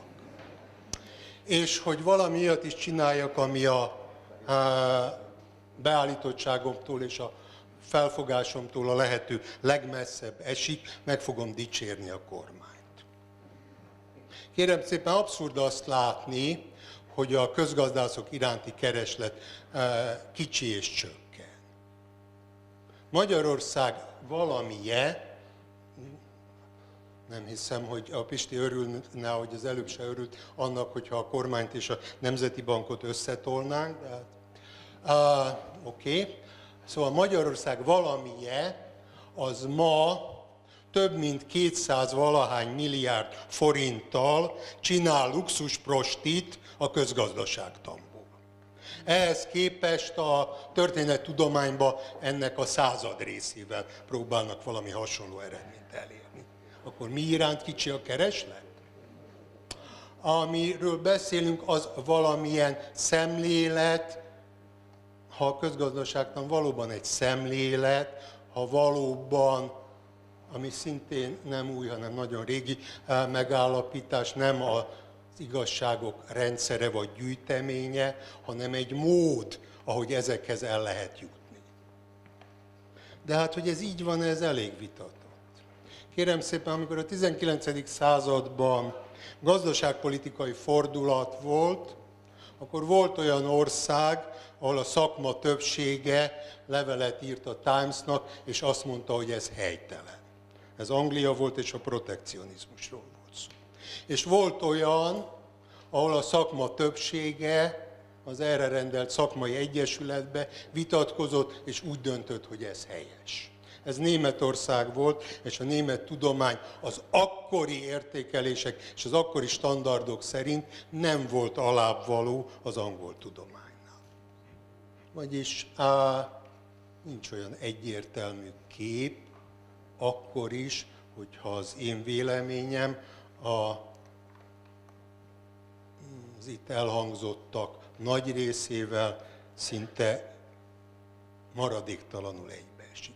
A probléma inkább az, hogy az a és itt most elveszem kedves barátom és kollégám elől a mondani valót, hát ha ő nem mondja el. Szóval az a mód, ahogy a közgazdászok, akadémiai közgazdászok, egyetemi közgazdászok most kifejezik és megélik a marginalizálódást, az nekem, bocsánat a kifejezését, rohadtul ismerős. Ebben nőttem fel. Ebbe éltem az életem jelentős részét. Csak ezt egy másik rendszernek hívták. De önmagában a marginalizálódás improduktív. Arról, bocsánat a kifejezésért, siránkozni, hogy miért nem hallgatják meg holott. Az a reformdiskurzus a 60-70-es években. És a tudománynak, ha tudomány akar lenni, akkor a feladata többek között az is, hogy ne azon lamentáljon, hogy ez így van, és ez borzasztó, hanem hogy kimondja, hogy milyen okokból, milyen érdekek miatt, milyen céllal van ez így. És akkor legalábbis részben megoldotta azt a feladatot, amit a közgazdaságtan egyik legismertebb idézete fogalmaz meg, ott van az általános elmélet végén, hogy a politikusok ugye rég halott síron túli hangok fogjai, azokat hallják és azt szerint cselekednek. De meg kell tudni magyarázni, hogy miért és mi a számukra előnyös ebben. Ami ugyanakkor talán nem előnyös egy társadalom, egy ország, ha a nagy fogalmat akarok használni, amelyet elég sűrűn bepiszkoltak egy nemzet számára.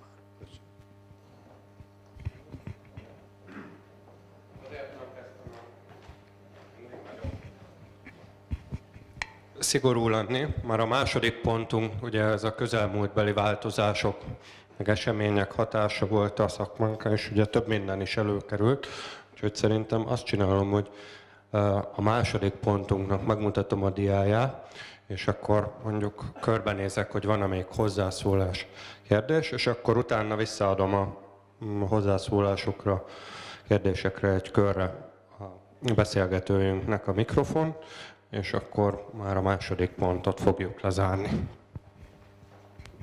Köszönöm a szót. Köves Alexandra vagyok a Corvinus Egyetem G-karáról, és hát ha már ez vita, akkor én szeretném, hogy egy kis vitát is generálnánk. És az a kérdésem, hogy elhangzott az, hogy meg kellene egyezni a keretekbe, és igenis úgy kéne tekinteni a közgazdaságtanra, mint módszertani keretre. Én meg azt mondom, hogy lehet, hogy az, hogy egy ilyen unortodoxia kialakulhatott, az azt mutatja meg, hogy van igény arra, hogy átgondoljuk azokat az alapokat, azokat a kereteket, amikbe eddig mozogtunk. És elképzelhető, hogy egy kis önreflexiót kellene tartani azzal kapcsolatban, hogy mennyire ragadtunk bele azokba az elméleti keretekbe, amik lehet, hogy ma már nem feltétlenül úgy használhatóak, ahogy mi azt elméletben gondoljuk. Tehát amíg lehet, hogy egyetértünk abba, hogy az unortodoxia az egy ilyen légből kapott hülyeség, addig elképzelhető, hogy azon viszont gondolkodhatnánk, hogy hogyan lehetne a mi kereteinken kívül is gondolkodni, és elindulni olyan irányokba, amik mondjuk a közgazdaságtan társadalomtudományi részét is figyelembe veszik.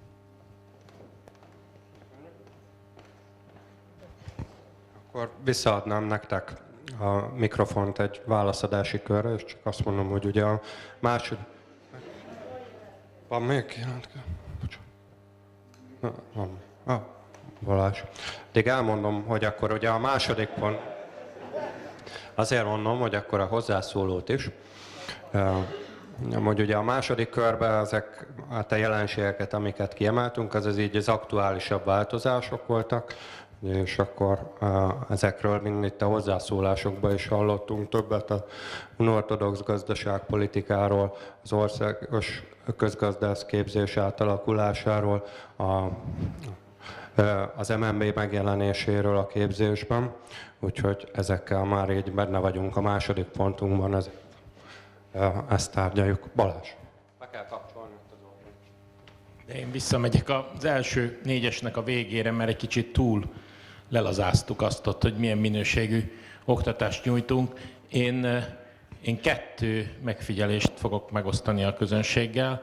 Az egyik az az, hogy én egy think tanknél dolgozom, ahol rendszeresen alkalmazunk mesterszintű képzéssel rendelkező közgazdászokat, akiktől nem várjuk azt, hogy fejben modellezzenek, és tótágas tálva tudják az elmélettörténetet, hanem azt várjuk, hogy alapos elemi adatkezelési készségekkel és egy közgazdász kerettel a fejükben, ami keresletről, kínálatról, ösztönzésről, ilyesmiről szól, jöjjenek oda.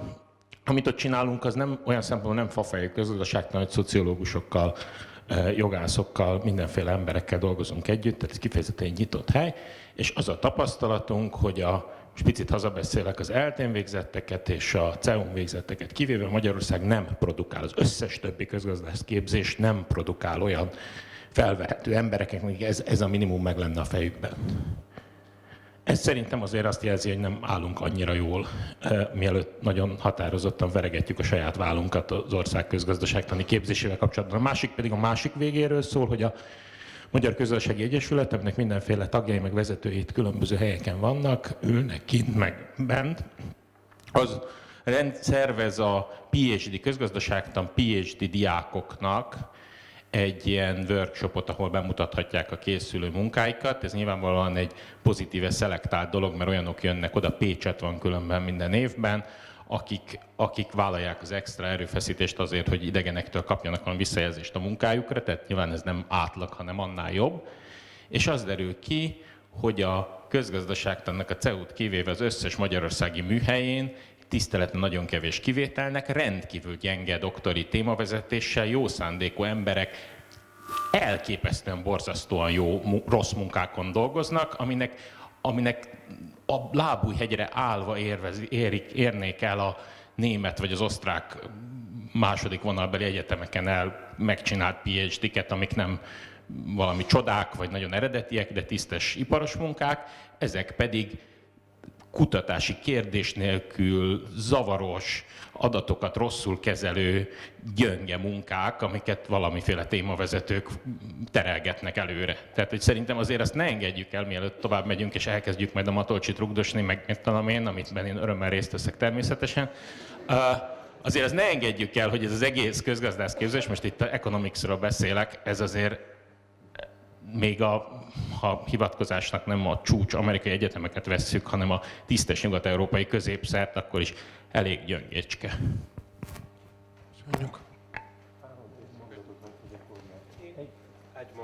Bocsánat, Körösi Gábor vagyok, és egy mondatot azért ehhez hozzátennék, hogy azért azt is tudjuk, hogy a közgazdasági képzésre felvettek hihetetlenül magas pontszámmal jutnak be. Tehát arról van szó, hogy nagyon jó képességű középiskolásokból közepes vagy annál rosszabb közgazdászokat képeznek a hazai egyetemek. Én most nem az egész második etaphoz szeretnék szólni, hanem de Szandra vagy? Ugye ti ketten itt mondtátok, Aladár engem mindig lenyűgöz, de mindig kicsit bizonytalan vagyok, hogy egész pontosan hol üt engemet az, amit ő mond, ezért Aladárra nem merek vitatkozni. Ne arra, hogy Szandra, amit te mondasz, hogy kerekperec nem így van. Tehát, hogy ez ugye az a dolog, hogy éles, markáns viták vannak, az egy természetesen létező dolog, azon az általános, elfogadott minimum kereten belül, hogy az, amit csinálunk, annak logikailag koherensnek kell lenni. Az operáció célja az, hogy empirikus megfigyeléseket megmagyarázzunk, és ezeknek okát adjuk. Ezek a minimum követelmények. Ezek az új zászlók, és hogy te valami egész más kell csinálni, ezek ezen kívül vannak. Ez olyan, mint én voltam a történész vitán, a sumér, meg a magyar, meg hogy hogyan. olyanok is vannak, de hogy az, hogy a háromszög szögeinek összege 180 fok, hogy nem lehet logikai hiba az érvelésünkben, hogyha a elméleti konklúzióinkra egyetlen egy empirikus példát nem találunk, akkor az hogyan? Ez ilyen, semmiféle lelkiismeretfordulás, meg önvizsgálat ebben az ügyben nem indokolt. A dolgon belül ott elképzelhető, hogy most emelni körülötte a kamatlábat, vagy csökkenteni, az világos. De hogy az a szakmán belül van. Az asztalos az egy szakma. Mindaddig, ameddig az emberek az ebédlőbe, a asztal körül akarnak ülni, addig lehet tudni, hogy milyen funkciót tölt be az a termék, amiket ők csinálnak. Ha valaki kitalálja, hogy ezentúl kétlábú asztalt kell csinálni, és hogy a családfőnek kell a hátával tartani a többi lábat, mert ez mostan jó, ezzel el lehet szórakozni, de hogy miután a világban mindenki más hasonló helyzetekben négylábú asztalt csinál, és ezek a dolgok beváltak, mindenki, vannak országok, ahol csinálnak jó szociálpolitikát, vannak országok, ahol jó működő bankrendszer van, vannak országok, ahol jó működő pénzügyi rendszer van, ami időnként fejreáll, de ezek aztán előbb-utóbb visszagazdagodnak. Ezért mondom, nem a tudósok azok a saját dicsőségükre minden, nem kell semmit kitalálni. Tehát amiről itt szó van, az minden ki van találva, semmiféle új ízére nincsen szükség. Négylábú asztalt kell csinálni. Jó, én is reagálok egy kicsit diplomatikusabban talán.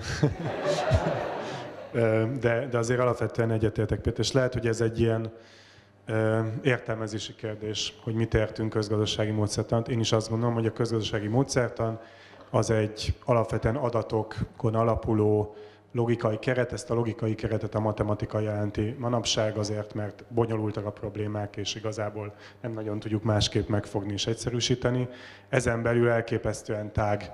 Tehát ez a keret ez elképesztően tág ahhoz, hogy beleférjen minden. Például a CEUN ugye talán a legjobb magyar ma kutató, legproduktívabb magyar kőszegi viselkedési közgazdaságtannak foglalkozik, ami kívül esik az úgynevezett amit mondjuk 20 éve mainstreamnek gondolunk, de ma ez mainstream, és én is annak gondolom. És ez speciál, én kicsit szkeptikusabb vagyok, hogy ebből mi fog kijönni, de tök jó, hogy ezt valaki csinálja. Itt Magyarországon többen művelnek, például a Vince János, akit Attila említett, úgynevezett ágens alapú közgazdaságtan. Én ezzel szkeptikusabb vagyok, én nem annyira látom, hogy hova megy, de szintén nagyszerű, hogy valaki ezzel foglalkozik, és majd kiderül, hogy kijön belőle egy valami vagy nem. Tehát ezek a viták, ezek teljesen jók, de az nem... Tehát amit Magyarországon anortodoxia alatt ért nagyjából egy ember, szerintem igazából senki más nem használja nagyon ezt a fogalmat, a mögött nem nagyon van semmi azon túl, hogy az embernek milyen személyes szimpátiái és szimpátiái vannak. Úgyhogy ez nem válasszuk ketté a dolgot. Jó, akkor most leszek kicsit provokatívabb én is. Két megjegyzés. Egyik, hogy miért van ez a politizált közgazdaságtan, nincs meg, amit Attila egyébként nagyon jól elmondta, hogy nincsenek olyan apolitikus műhelyek, akár az államigazgatásban, akár think tanként, tisztelet a kivételnek, mint Balázsék például, amikre lehet építeni. Tetszettünk volna forradalmat csinálni 89-ben, puha rendszerváltásunk volt, megörököltünk egy csomó mindent, megörököltük a korábbi közgazdaságtant, ami jobb volt, mint a cseheké, meg jobb volt, mint a szlovákoké nagyságrendekkel, de nem volt olyan jó, mint a nyugatiak, csehek kidobták azt, ami nekik volt a kukába, és beimportálták a nyugatit, mi megpróbáltuk fokozatosan átalakítani, eddig jutottunk. Most lehet, hogy... Tehát azt gondolom, hogy utólag talán jobb lett volna ebben is egy ilyen éles rendszerváltást csinálni. Ennek egyébként nagyszerű közgazdaságtani elmélet. Tehát ez nem értékítélet, elsősorban ez egy elemzés, mint közgazdász kutató. Ennek nagyon jó elmélete van, úgy hívják, hogy leapfrogging. Miért nem vezetünk be egy jó technológiát, ha van, és azért nem, mert van egy működő technológiánk, ezért nem vezetjük be a legjobbat. Akinek meg egy nem működő technológiája van, az nem tud mit kezdeni, hanem behozza külföldről. A másik provokatív dolog, ez a PhD képzéshez viszonyulnék én is, nonsens, hogy Magyarországon 10-es nagyságrendű PhD képzés van és ebbe beleértem a gazdasági PhD képzéseket is, nem csak az economicsot. Nonsens, Svájcban egy van, legalábbis a képzés szintjén.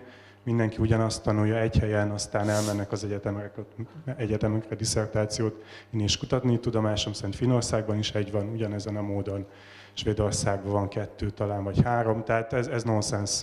És ez speciál nem a mostani vagy oktatáspolitika sara, ez a korábbinak a sara, szétlobbizták annak idején ugye a Bologna rendszernél a rendszert, és van 1000 különböző képzés alapszinten, mesterszinten, illetve a PhD képzésen, ez tényleg egyszerűen elképesztő.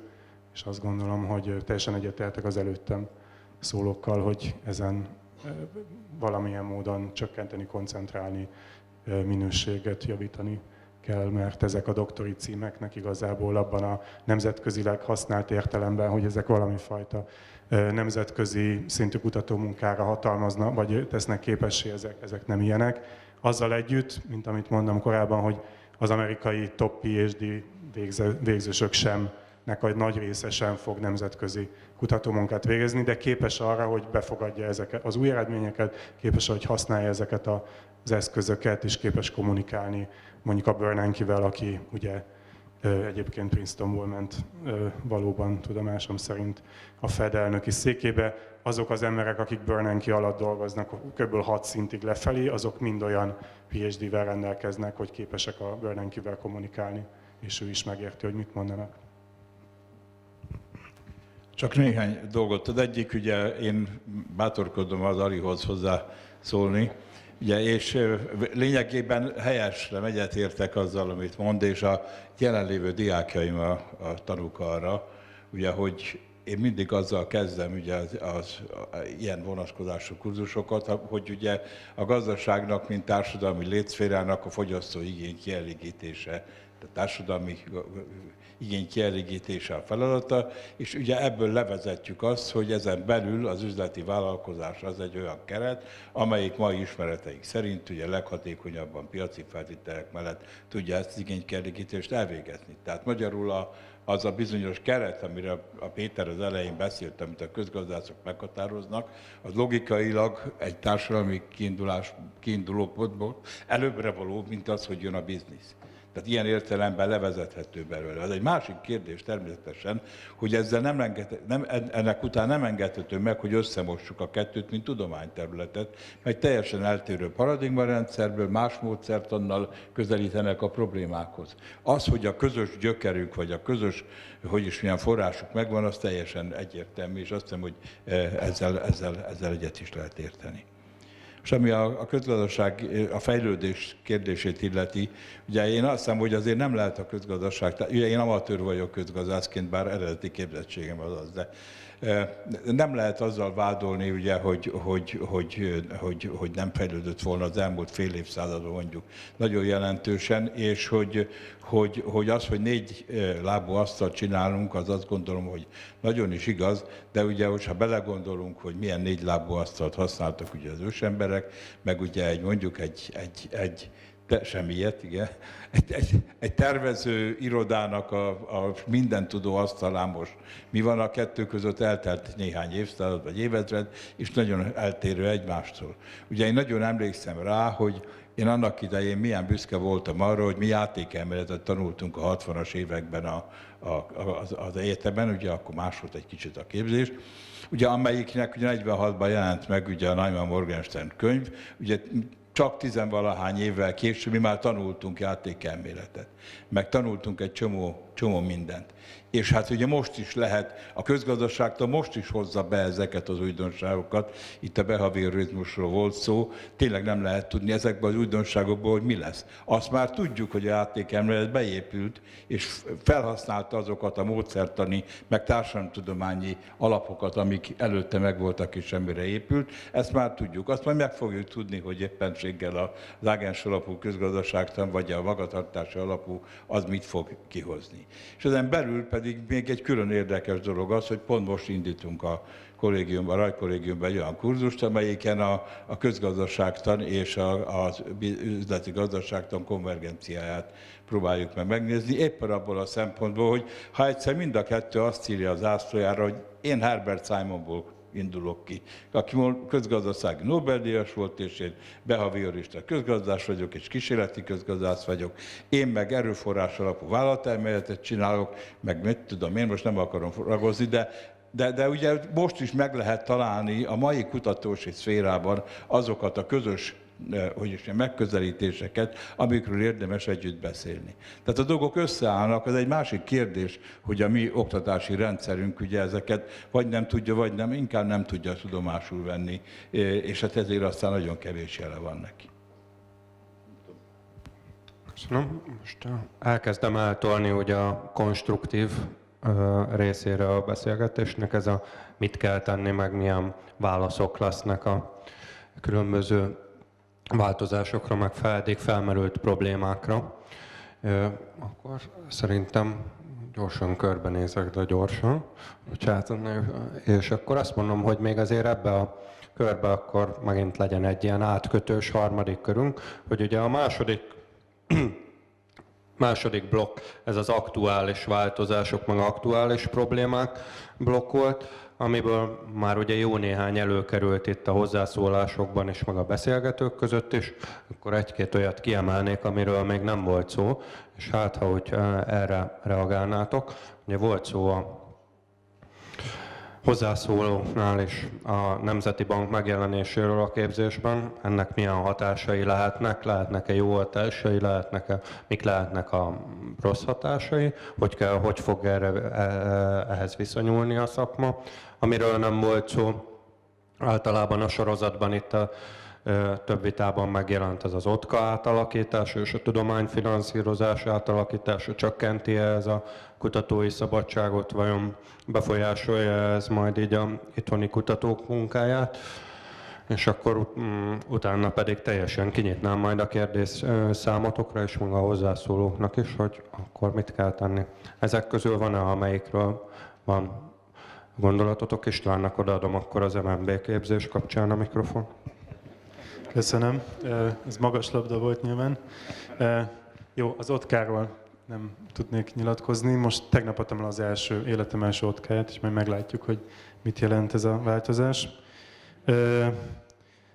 Az új szereplők kapcsán beintegrálnám ezt az MNB-s dolgot. Tehát új szereplők úgy általában jó, hogy vannak ilyenek. A CEU, azt gondolom, hogy nyilván hazabeszélek, de egy jó, hogy van pozitív. Ugye a CEU nincsen undergrad, tehát nincsen alapképzés, ezért ugye mesterképzésen most kezd komolyabb játékos lenni a hazai piacon, de nyilván ez jó.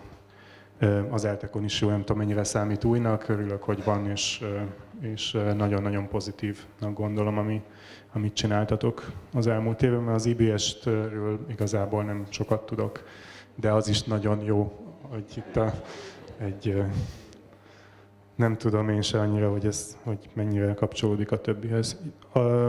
Akkor az MNB, ugye az MNB, ez is elhangzott, elképesztő pénzeket tol potenciálisan a közgazdasági jellegű társadalomtudományi képzésbe. Ezt valószínűleg a dolgok nagy összefüggésében ez egy jó dolog, de biztos, hogy ezekből a pénzeknek egy jelentős hányada az értelmesen lesz felhasználva, vagy ez mekkora hányad lesz, azt nem tudjuk. Nyilván mindenkinek megvannak a saját elképzelései, azt sem tudjuk, hogy... Tehát ezek az alapítványok elvileg az örökké valóságnak készültek. Ezek a pénzek többé-kevésbé ott lesznek 30 év múlva is. Én azt gondolom, hogy ez egy elképesztő nagy lehetőség a közgazdaságtan és a többi társadalomtudomány előtt is egyetértek azzal, hogy más területek nagyon örülnének, hogyha hasonló lehetőségeik lennének. Konkrétan viszont nagyon kevés dolog indult még el, ugye itt a hozzáfűzni valóm, hogy én ennek az egyik alapítvány egyik programjában elég tevékenyen közreműködtem a közelmúltig, még mint MNB-s, és én erről tudok valamelyik nyilatkozni.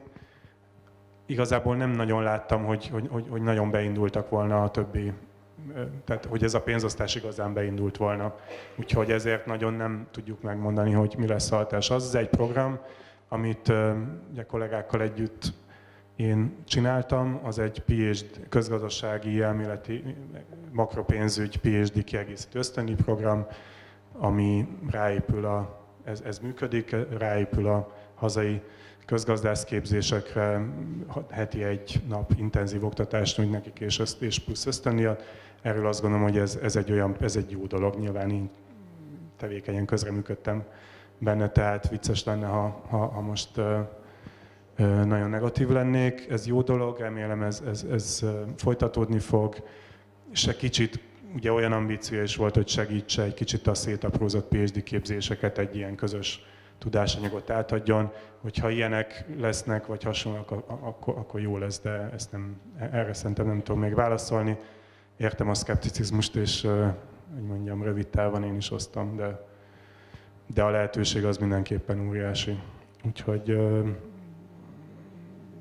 igazából szerintem még csak annyit talán, hogy olyan nagyon nagy tervek nincsenek is. Tehát, hogy ezekből a pénzekből jelentős részben az lesz, amit a kereslet fog diktálni, és igenis a szakmánk, kutatók, kutatóintézetek, egyetemek felelőssége, hogy menjenek ezeket a pénzeket, és próbálják igénybe venni olyan dolgokra, amiket jónak gondolnak. És ilyen szempontból viszont szerintem érdemes pragmatikusnak lenni.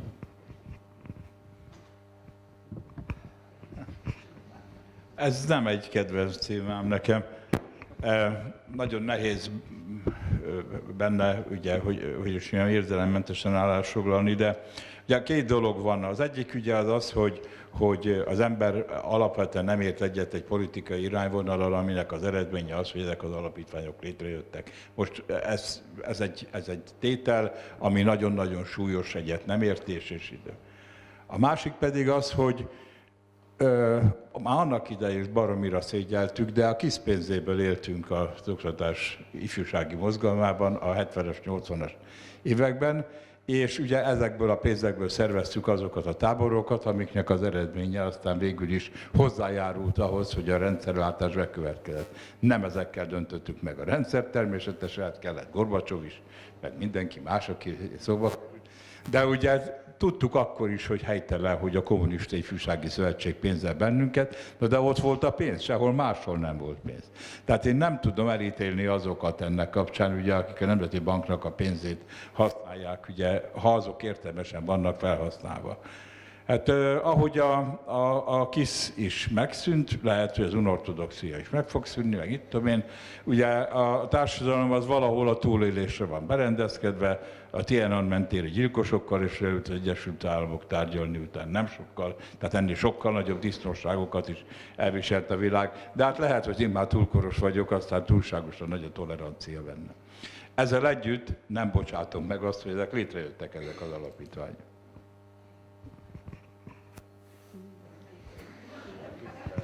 Én nagyon köszönöm neked, Attila, hogy nem vetsz meg engem, hogy én ehhez a forráshoz fordulok, de hogyha nem fordulok, akkor tönkre megy a képzés. Az egy más kérdés, hogy higgyétek el, nekem nem olyan könnyű ott ülni egy ilyen helyen, és hosszú lompos nyelvemet kidugni és pénzt kérni. Azzal a tudattal, hogy közben barátságosan csippengetnek és céloznak arra, hogy ők szoktak egy olyan alternatív szekciót tartani, ahol van egy apáca, aki most a heti válaszban gyakran publikál, és annak az előadásait kell majd hallgassam. Szóval sokba kerül ez, na, ez most bocs.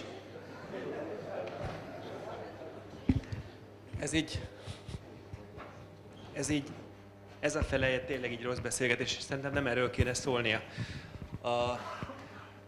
Vannak olyan kérdések, itt az előbb a Balázs utalt egy kérdésfelvetésre, amiben ti stakeholderek vagytok, nem abban az értelemben, hogy a politika világával hogyan beszélgettek, hanem az oktatásban, ami történt, abban, ahhoz milyen egy viszonyatok. Egymással is van megbeszélni valója az embereknek. A saját intézményekre figyelve, nem azokra az intézményekre, ahol kaptok vagy kapunk külső challenge-eket, hanem azokra az intézményekre, amelyeknek a felelőssége, a menedzselése a saját kompetenciája vagy kompetenciátokban van. Vannak olyan kérdések, amit egymással is meg lehet beszélni. Én azt gondolom, hogy az egyetemi oktatás problémáiban van egy csomó olyan aspektus, méret,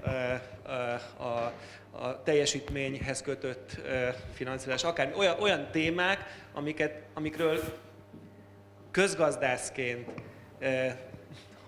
tudományosan lehetne beszélni, és el lehetne mondani, hogy azokkal a sztenderdekkel, ahogy gondolkodunk ezekről a kérdésekről, mik volnának a helyes állítások. Lehet, hogy ezek megtörténtek, és néhány helyen papírban vannak téve, de azt gondolom, hogy érdemes a mi közös történetünket, az ezekkel kapcsolatos történeteket egymással is megbeszélni. Vannak jó történetek, én azt gondolom, hogy a rossz és jó történetek egymással szembeállíthatók. Az, ami a közgazdasági társaság kapcsán történt, hogy tulajdonképpen bizonyos értelemben a fiatalabb közgazdász generáció veszni hagyta azt az intézményi keretet magának, és ez egy probléma. Ugyanakkor megjött egy másik kihívás, ami a közgazdászok egyesület, ami meg egy nagyon pozitív történet, és hosszú távon nyilvánvalóan meg lesz az eredménye. Én azt gondolom, hogy azokról a témákról kéne beszélgetni, ahol van befolyás, azokról, ami a saját intézményeink, és szerintem elvesztjük a lehetőséget, hogyha erről nem beszéltek, hanem... Szerintem átköthetünk, úgyhogy akkor beszélgessünk arról, hogy mit lehet tenni. Bocsánat.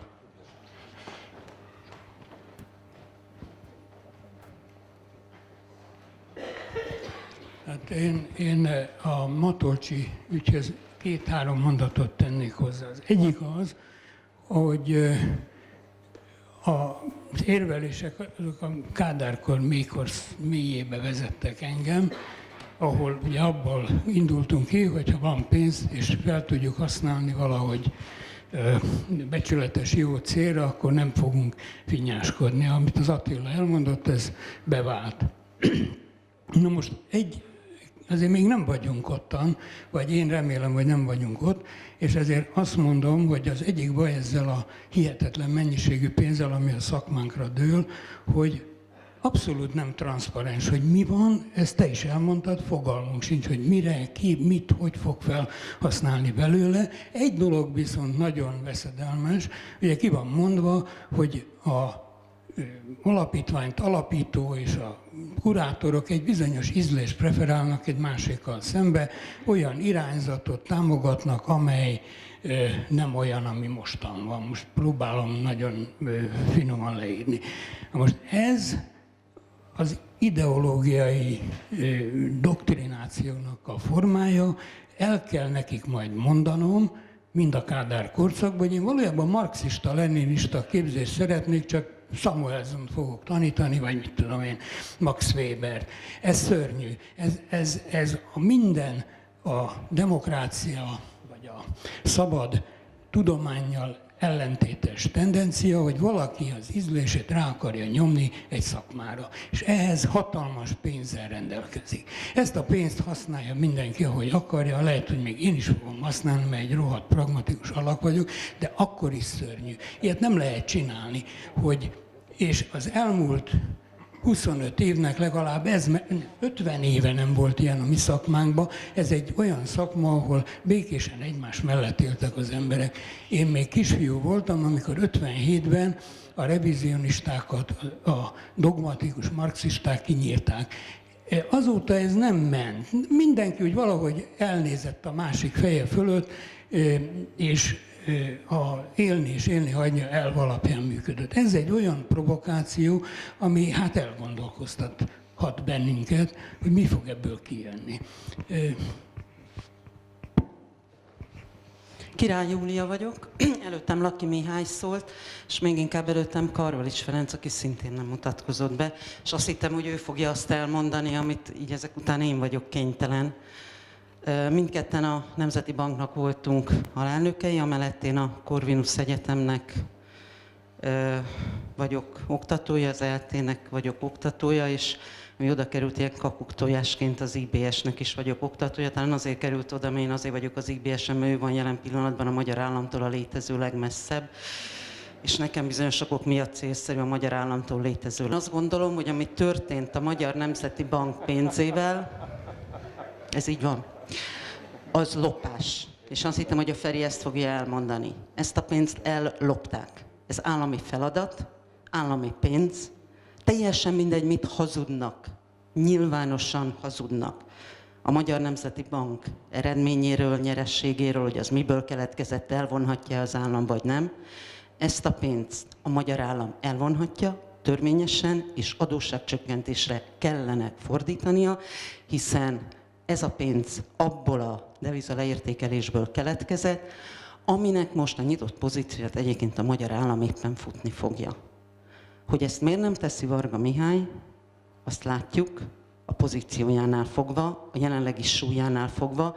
Varga Mihály az utolsó, és az újságból tudja meg, hogy ma Magyarországon milyen gazdaságpolitikai döntések születnek.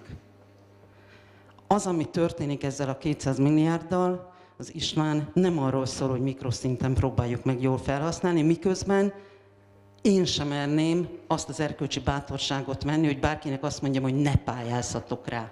Ez borzasztóan nehéz. Az Istvánnal volt egy évvel ezelőtt egy etikai vitánk, hogy egy ilyen rendszerbe, ami tudjuk, hogy korrumpál, ami tudjuk, hogy hihetetlen rablásokat követel, amit tudjuk, hogy hihetetlen rossz irányba akarja vinni a mi tudományunkat. Mindaz, amit elmondtatok az elején, hol van az a határ, amit át lehet lépni, nem lehet átlépni, tudjuk-e, hogy etikailag meddig vállalható az együttműködés. És én akkor is úgy éreztem, és most is úgy érzem, hogy hihetetlen szerencsés helyzetben vagyok, mert ez a közeg engem odarakott ki, ahol valamikor a 80-as években a demokratikus ellenzék volt, akire úgy néznek, hogy miért kell ennek itten ugrálnia, hősködnie, hiszen békében el lehet lenni ebbe a rendszerbe, el lehet érdegélni. István volt az, aki akkor ránézett, és azt mondta, hogy miért nem bízol bennem, hogy én fogom tudni, hogy meddig vállalhatom. És azt mondtam, hogy bízom benned, és tényleg bízom benne, csak tudom, hogy nem értétek meg azokat a 80-as éveket, amikor igenis nem lehetett tudni, hogy hol van a határ, és nem veszi észre az ember, amikor átsodródik, és tényleg könnyű helyzetben vagyok, hiszen nekem nincsen hova átsodródnom, lévén, hogy ki vagyok rakva ebből a rendszerből. És ezért nincs jogom azt mondani, hogy ne pályázzatok, ne próbáljátok meg mikroszinten, ne próbáljátok valamit kezdeni ezzel a pénzzel. Egyébként ő az a Kónya István, akit azért rúgtak ki a Magyar Nemzeti Bankból, mert engem meghívott egy nemzetközi nyílt konferenciára, amire 13 évig jártam előtte, és véletlenül föltett tavaly is a meghívandók listájára. Másnap rúgták ki a Magyar Nemzeti Bankból.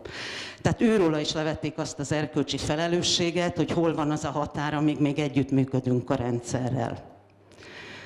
Azt gondolom, amit előttem szóló mondott a Laki Misi, hogy nem lehet. Tehát a feladatunk az, hogy mint közgazdászok, a Közgazdaságtudományi Bizottságban, és erről volt szó, minimum tiltakozzunk az ellen, hogy létrejöttek ezek az alapítványok, az ellen, amilyen céljuk van, miközben igenis nem szólítok fel senkit a terembe, hogy ne pályázzon. Mert pályázzon, mert különben nem tud megélni. De azért, kedves közgazdászok, jusson az eszetekbe, hogy ez a 200 milliárd a közgazdász szakmára lett. És valaki úgy említette, hogy történészek is élnek ebbe az országba, matematikusok is, ne adj Isten, filozófusok is, 5 millió másik szakma. És mi itt belterjesen azon vitatkozunk, hogy akkor most magunkra fordíthassuk ezt a 200 milliárdot, amihez azért hagyd tegyem hozzá, hogy közben létrejött egy 6. alapítvány, ahol már nincs korlátja a költésnek, ahol az igazgatóság dönti el bármikor, hogy hány milliárdot abban az évben mire fordít. És elnézést, én ezek után el is megyek. Köszönöm szépen. Akkor lehet, hogy most már Csak két mondat, hogy egyrészt nem az MTA Közösség Bizottságának, vagy bármely bizottságnak, hanem az állami számvevőszéknek, vagy az ügyészségnek lenne a dolga szerintem, hogy egyáltalán mi történt itt. Ez szerintem törvénytelen egyértelműen, mint néhány más dolog. Például, hogy a bank vezetésének nincs olyan végzettsége, mint a bank egy törvény előír. Tehát szerintem ezek, de igazán fontos, először is ugye alapítványoknak csak hozamát használják föl, az utolsót nem ismerem. hanem az igazán fontos, hogy szerintem ez nem szoroz jelenleg, esetleg Péternek az oktatását, vagy egy folyóiratot megment, de ettől ugyanolyan rossz marad, vagy jó marad az oktatás. A CEU se tudott igazán változást hozni, pedig az egy hasonló, vagy nagyobb nagyságrend. Tehát én azt mondom, hogy térjünk vissza, ha lehetséges, a saját problémáinkra, mert ez nem szoroz. Ettől az X egyetem ugyanolyan rossz marad, a PhD képzés ugyanolyan rossz marad, a master képzés megszűnik esetleg. Tehát azt javaslom, hogy térjünk vissza, mert igazán ez nem változtat rajta. Erkölcstelen, de nem változtat a helyzeten, még ha még pár milliárdot is belenyomnak. Szóval mit kellene akkor tenni?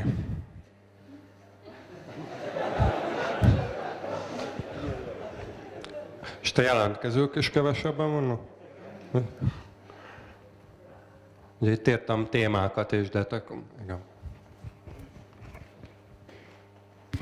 Én természettudománnyal foglalkozom, és ahhoz vagyok szokva, hogy van egy világos határ tudomány és áltudomány között.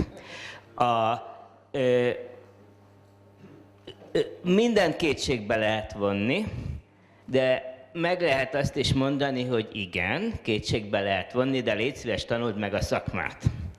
Na most én értem, hogy közgazdásznak nehezebb, hiszen állandóan mozog az, amit tanulmányozni kell. De azt mondjátok, én ehhez nem értek, hogy más országokban azért van egy szűkebb mesdjéje annak, hogy mi van a tudományon belül. Na most akkor, ha én mondom A-típusú közgazdásznak azt, aki megfelel annak a normának, azt kérdem az A-típusú közgazdászoktól, hogy miért nem mondjátok el az országnak ugyanilyen világosan, hogy ez az egész hazugság, a lopás azt már mondják mások, de azt, hogy tényszerűen nem igaz.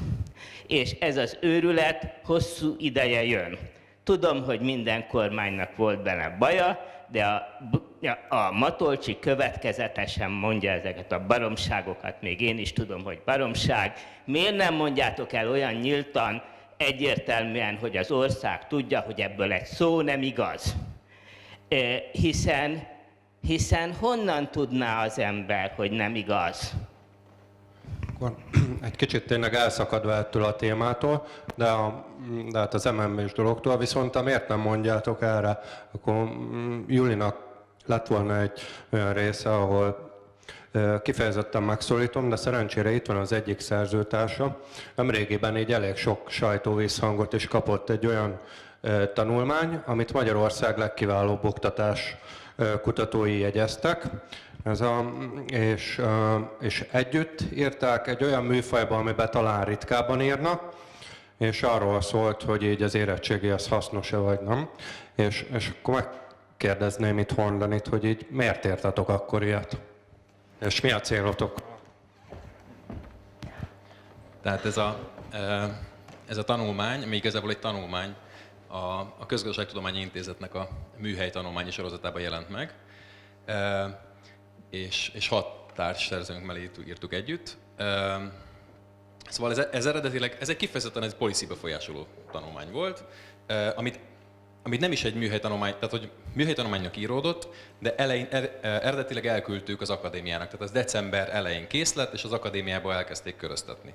Tehát ez úgy készült, hogy elvileg egy ilyen nyomás befolyásoló valami legyen, és aztán annak valahogy nem lett semmilyen hatása, és utána jelent meg január közepén vége felé, mint műhelytanulmány, és felkapta a sajtó, és aztán nem lett semmilyen hatása, legalábbis. Tehát amiről ez szólt, ez a cím, hogy érettségi védelmében, hogy volt egy ilyen, hát félig meddig pletyka, vagy sajtóértesülés, hogy a kormány tervezi bevezetni a gimnáziumi férőhelyeknek egy ilyen capping, ilyen felső korlátját. És erről született ez a tanulmány, ahol ilyen alapvető empirikus állításokat foglaltunk össze, hogy ez rossz. Ebben most nem mennék bele, mindenki olvassa el, mert nem erről szól a mostani összejövetelünk, de szépen össze van szedve, kb. 10-12 ábrán, egy ilyen logikus gondolatmenetben, hogy ez miért lenne rossz az országnak, hogyha kevesebb lenne az érettségizet, és inkább a szakképzésre fókuszálnánk. Tehát szerintem, amit ebből inkább lehet tanulni, vagy hát nem tudom, hogy lehet tanulni belőle, de hogy vannak ma Magyarországon olyan tételek, vagy olyan tézisek, amiket a közgazdászok tudnak. És ezeket adatokkal alá lehet támasztani. Oktatásban számos ilyen van. És mi próbáltunk egy ilyet előállítani, hogy tudjuk adatokból szépen le lehet írni, meg lehet mutatni, és egyszerűen nincs róla vita. Tehát hiába jelenik meg a sajtóban az, hogy milyen jó a magyar szakképzés, vagy milyen jó a magyar tanoncképzés, amikor nem ezt látjuk az adatokból. Olyan adatokból, amihez mindenki hozzáfér. És tulajdonképpen ezért ütött ekkorát a sajtóban, mert hogy ezek ilyen kvázi megkérdőjelezhetetlen, tényleg mindenki számára hozzáférhető adatokon alapuló kis gondolatmenet inkább, mint tanulmány. Szerintetek kellene több ilyet írni? Lesz ennek hatása? Mi értelme van ennek, kihez szól? Persze, hogy van értelme, hát hogy is mondjam, azért itt elég sokan dolgoznak azon, hogy értelmes meg normális tanulmányok szülessenek, és születnek is. Hát más kérdés, ez nem tud átjönni. Tehát, hogy nincsenek meg azok a keretek, amelyek ezt lehetővé tennék, hogy ez hasson is. Hát itt most olyan mélyre kellene menni a politikai, meg a gazdasági intézményrendszerbe ahhoz, hogy ezt megértsük, amire nincsen se idő, se tér. Tehát ugye az, amikor ketté szakadt például a közgazdasági, hogy is hívják, a Magyar Közgazdasági Társaság, meg a Magyar Közgazdászok Egyesülete, az egy zseniális esettanulmány lenne arra a társadalmi veszteségre, amit el lehet érni akkor, amikor van egy felismerhető és világosan körvonalazható generációs paradigmaváltásra épülő, hogy is elkülönülés, és akkor nem azt keresi meg a magyar közgazdász társadalom, maradjunk csak ennél, hogy lehet ebből megtermékenyítőleg hatni egymásra, mert azért a közgazdasági társaság se csak hülyeségeket csinált, ugye, és azt is gondolom, hogy az a kicsit letenyészett jellegű dolog, ami az Egyesületben folyik, az sem elegendő. Nem is keresték egymás társaságát, hanem az első pillanattól kezdve egymással szemben fogalmazták meg egy csomó jó ok volt erre. Ugye, a magukat, és ugye úgy működnek, mint a két külön országban lennénk. Tehát nagyon szépen lehetne ugye értekezni arról, hogy ugye az új megközelítéseknek, az új, jobban felkészült fiatal közgazdászoknak a teljesen másfajta gondolkodása, ugye hogyan lett volna behozható a közgazdász vándorgyűléseknek ebbe a nem populista, hanem popularista ugye, gondolatmenetébe, hogy lehetett volna, vagy hogy lehetne elvileg nézve azt, amit most itt többen követelnek, ugye azt a tudásanyagot átnyújtani, ami ugye megtermékenyíthető lett volna a régi garnitúrának a gondolkodása, vagy más nem mondjak, ugye a közgazdász vándorgyűlések résztvevőinek a többsége vállalatvezető. Tehát magyarán szólva megközelíteni valahogy a közgazdaságtan meg a biznisz kapcsolatának a szintén tárgyalt dolgát, de meg se kíséreltük, hanem megállapítottuk azt, hogy ők, mi meg mi vagyunk, és ezzel a dolog, hogy is mondjam, le lett zárva. Legalábbis egy időre, hát aztán majd meglátjuk, hogy mi lesz belőle.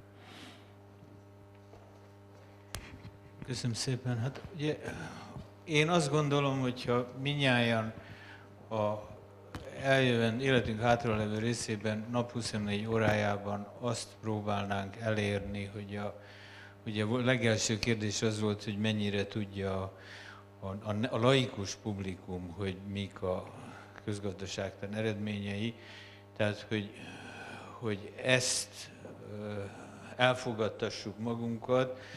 Hát arra olyan esélyünk, mint ahogy neked az, hogy ugye azért a népek, akik mindenféle baromságokba hisznek, de azért azt, hogy a föld forog a nap körül, és nem fordítva, meg hogy gömbölyű, tehát hogy ezekben van bizonyos közmegegyezés. A közgazdaságtanban erre semmiféle esély nincsen, és az, hogy miért van ez nagyon bonyolult azért, de hogy nem utolsó sorban azért, mert hogy a közgazdaságtan éppen ez az alapelv, amiben itt teljesen megegyeztünk, hogy a szigorú logikai koherencia, empirikus ellenőrzés miatt nagyon-nagyon alkalmatlan, megvalósíthatatlan álmok alátámasztására és azok zászlóra tűzésére, sőt, a közgazdász pontosan azért van kirugdalva intézményekből, mert hogy pont az a közgazda, aki a ilyeneknél a száját szokta húzni és felsorolni, hogy ez miért nem, tehát ő egy kekeckedő kerékkötő.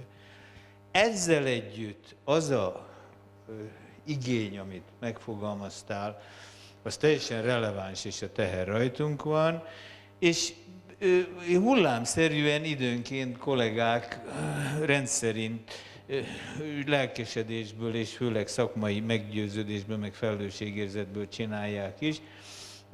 Ha indexet olvasol, itt a jelenlevők között, mondom, én próbálom keresni, számos olyan lány-fiú van, aki a De facto blog nevű dologban aktívan közreműködik, akár szerzőként, akár szerkesztőnként, akár csatornaként.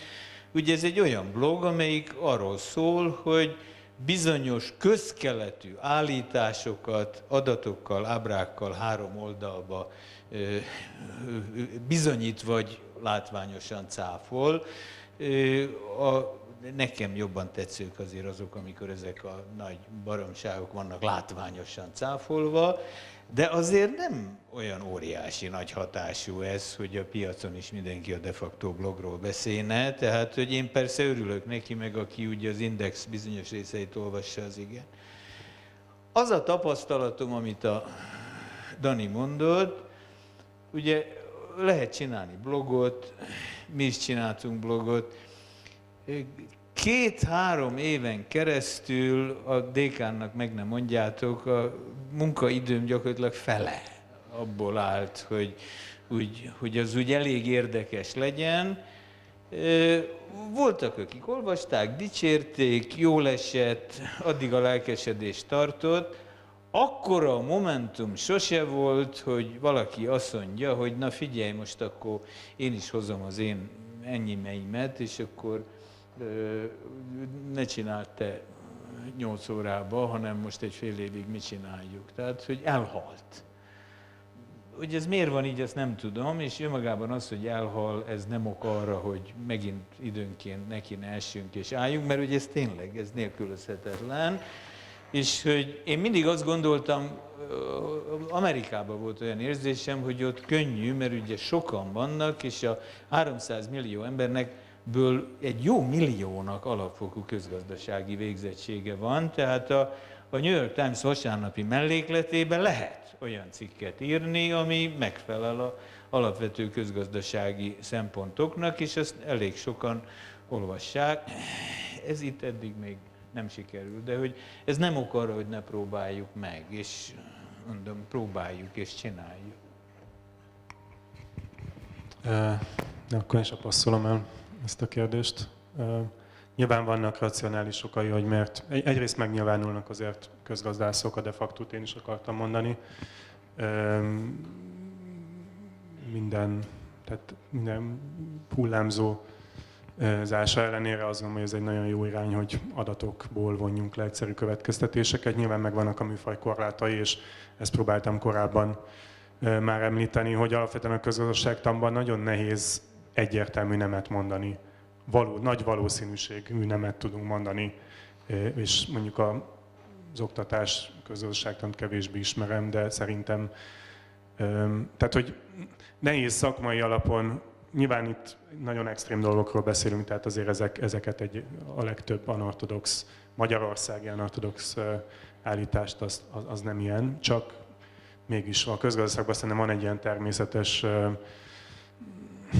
vagy közgazdászkutatókban, elemzőkben egy ilyen óvatosság, hogy de azért hallgassuk meg a másikat, és próbáljuk meg racionalizálni, amit mond. Ugye a másik az megint közgazdászként ugye van a potyautas szindróma, miért én mondjam, miért nem a másik, vannak költségei annak, hogy én kimondom, a haszon meg szétoszlik igazából, én abból személyesen nagyon kicsit profitálok, akkor miért én csináljam, mert és ugye van egy jó magyar mondás erre, csalán meg egy testrész van benne, szerintem nagyon releváns, és a harmadik, ami alapvetően ehhez kapcsolódik, szerintem sokan féltjük az egzisztenciánkat, nincs hova visszavonulni. El lehet menni Magyarországról, hogyha ezt eldönti az ember, akkor az egy más tészta, de amíg nem, addig ez egy nagyon nehéz és hálátlan feladat felvállalni. Úgyhogy ez a talán a legőszintébb válasz. Még akkor egy konkrét kérdést ezt én is feltennék, amit kellene csinálni témakörben. Ugye Muraközi László is, meg Váradi Balázs is a oktatást szóba hozta, meg Körösi Gábor is. Az oktatásában a közgazdaságtanban láttok-e olyan dolgokat, ami megvalósítható?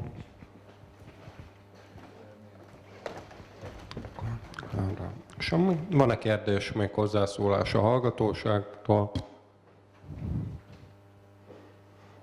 Akkor nagyon jó moderátorrá tesztek, hogy akkor nagyon jól tartottuk az időkeretet, és köszönöm szépen a közönségnek a megjelenést, meg a figyelmet és a hozzászólásokat, és persze elsősorban köszönöm a beszélgetőknek, hogy eljöttek és beszélgettek. Köszönjük szépen a lehetőséget az oktatói hálózatnak a szervezésért, és akkor mikor legközelebb ott visszaadom akkor a mikrofont az Alfához, és ezzel.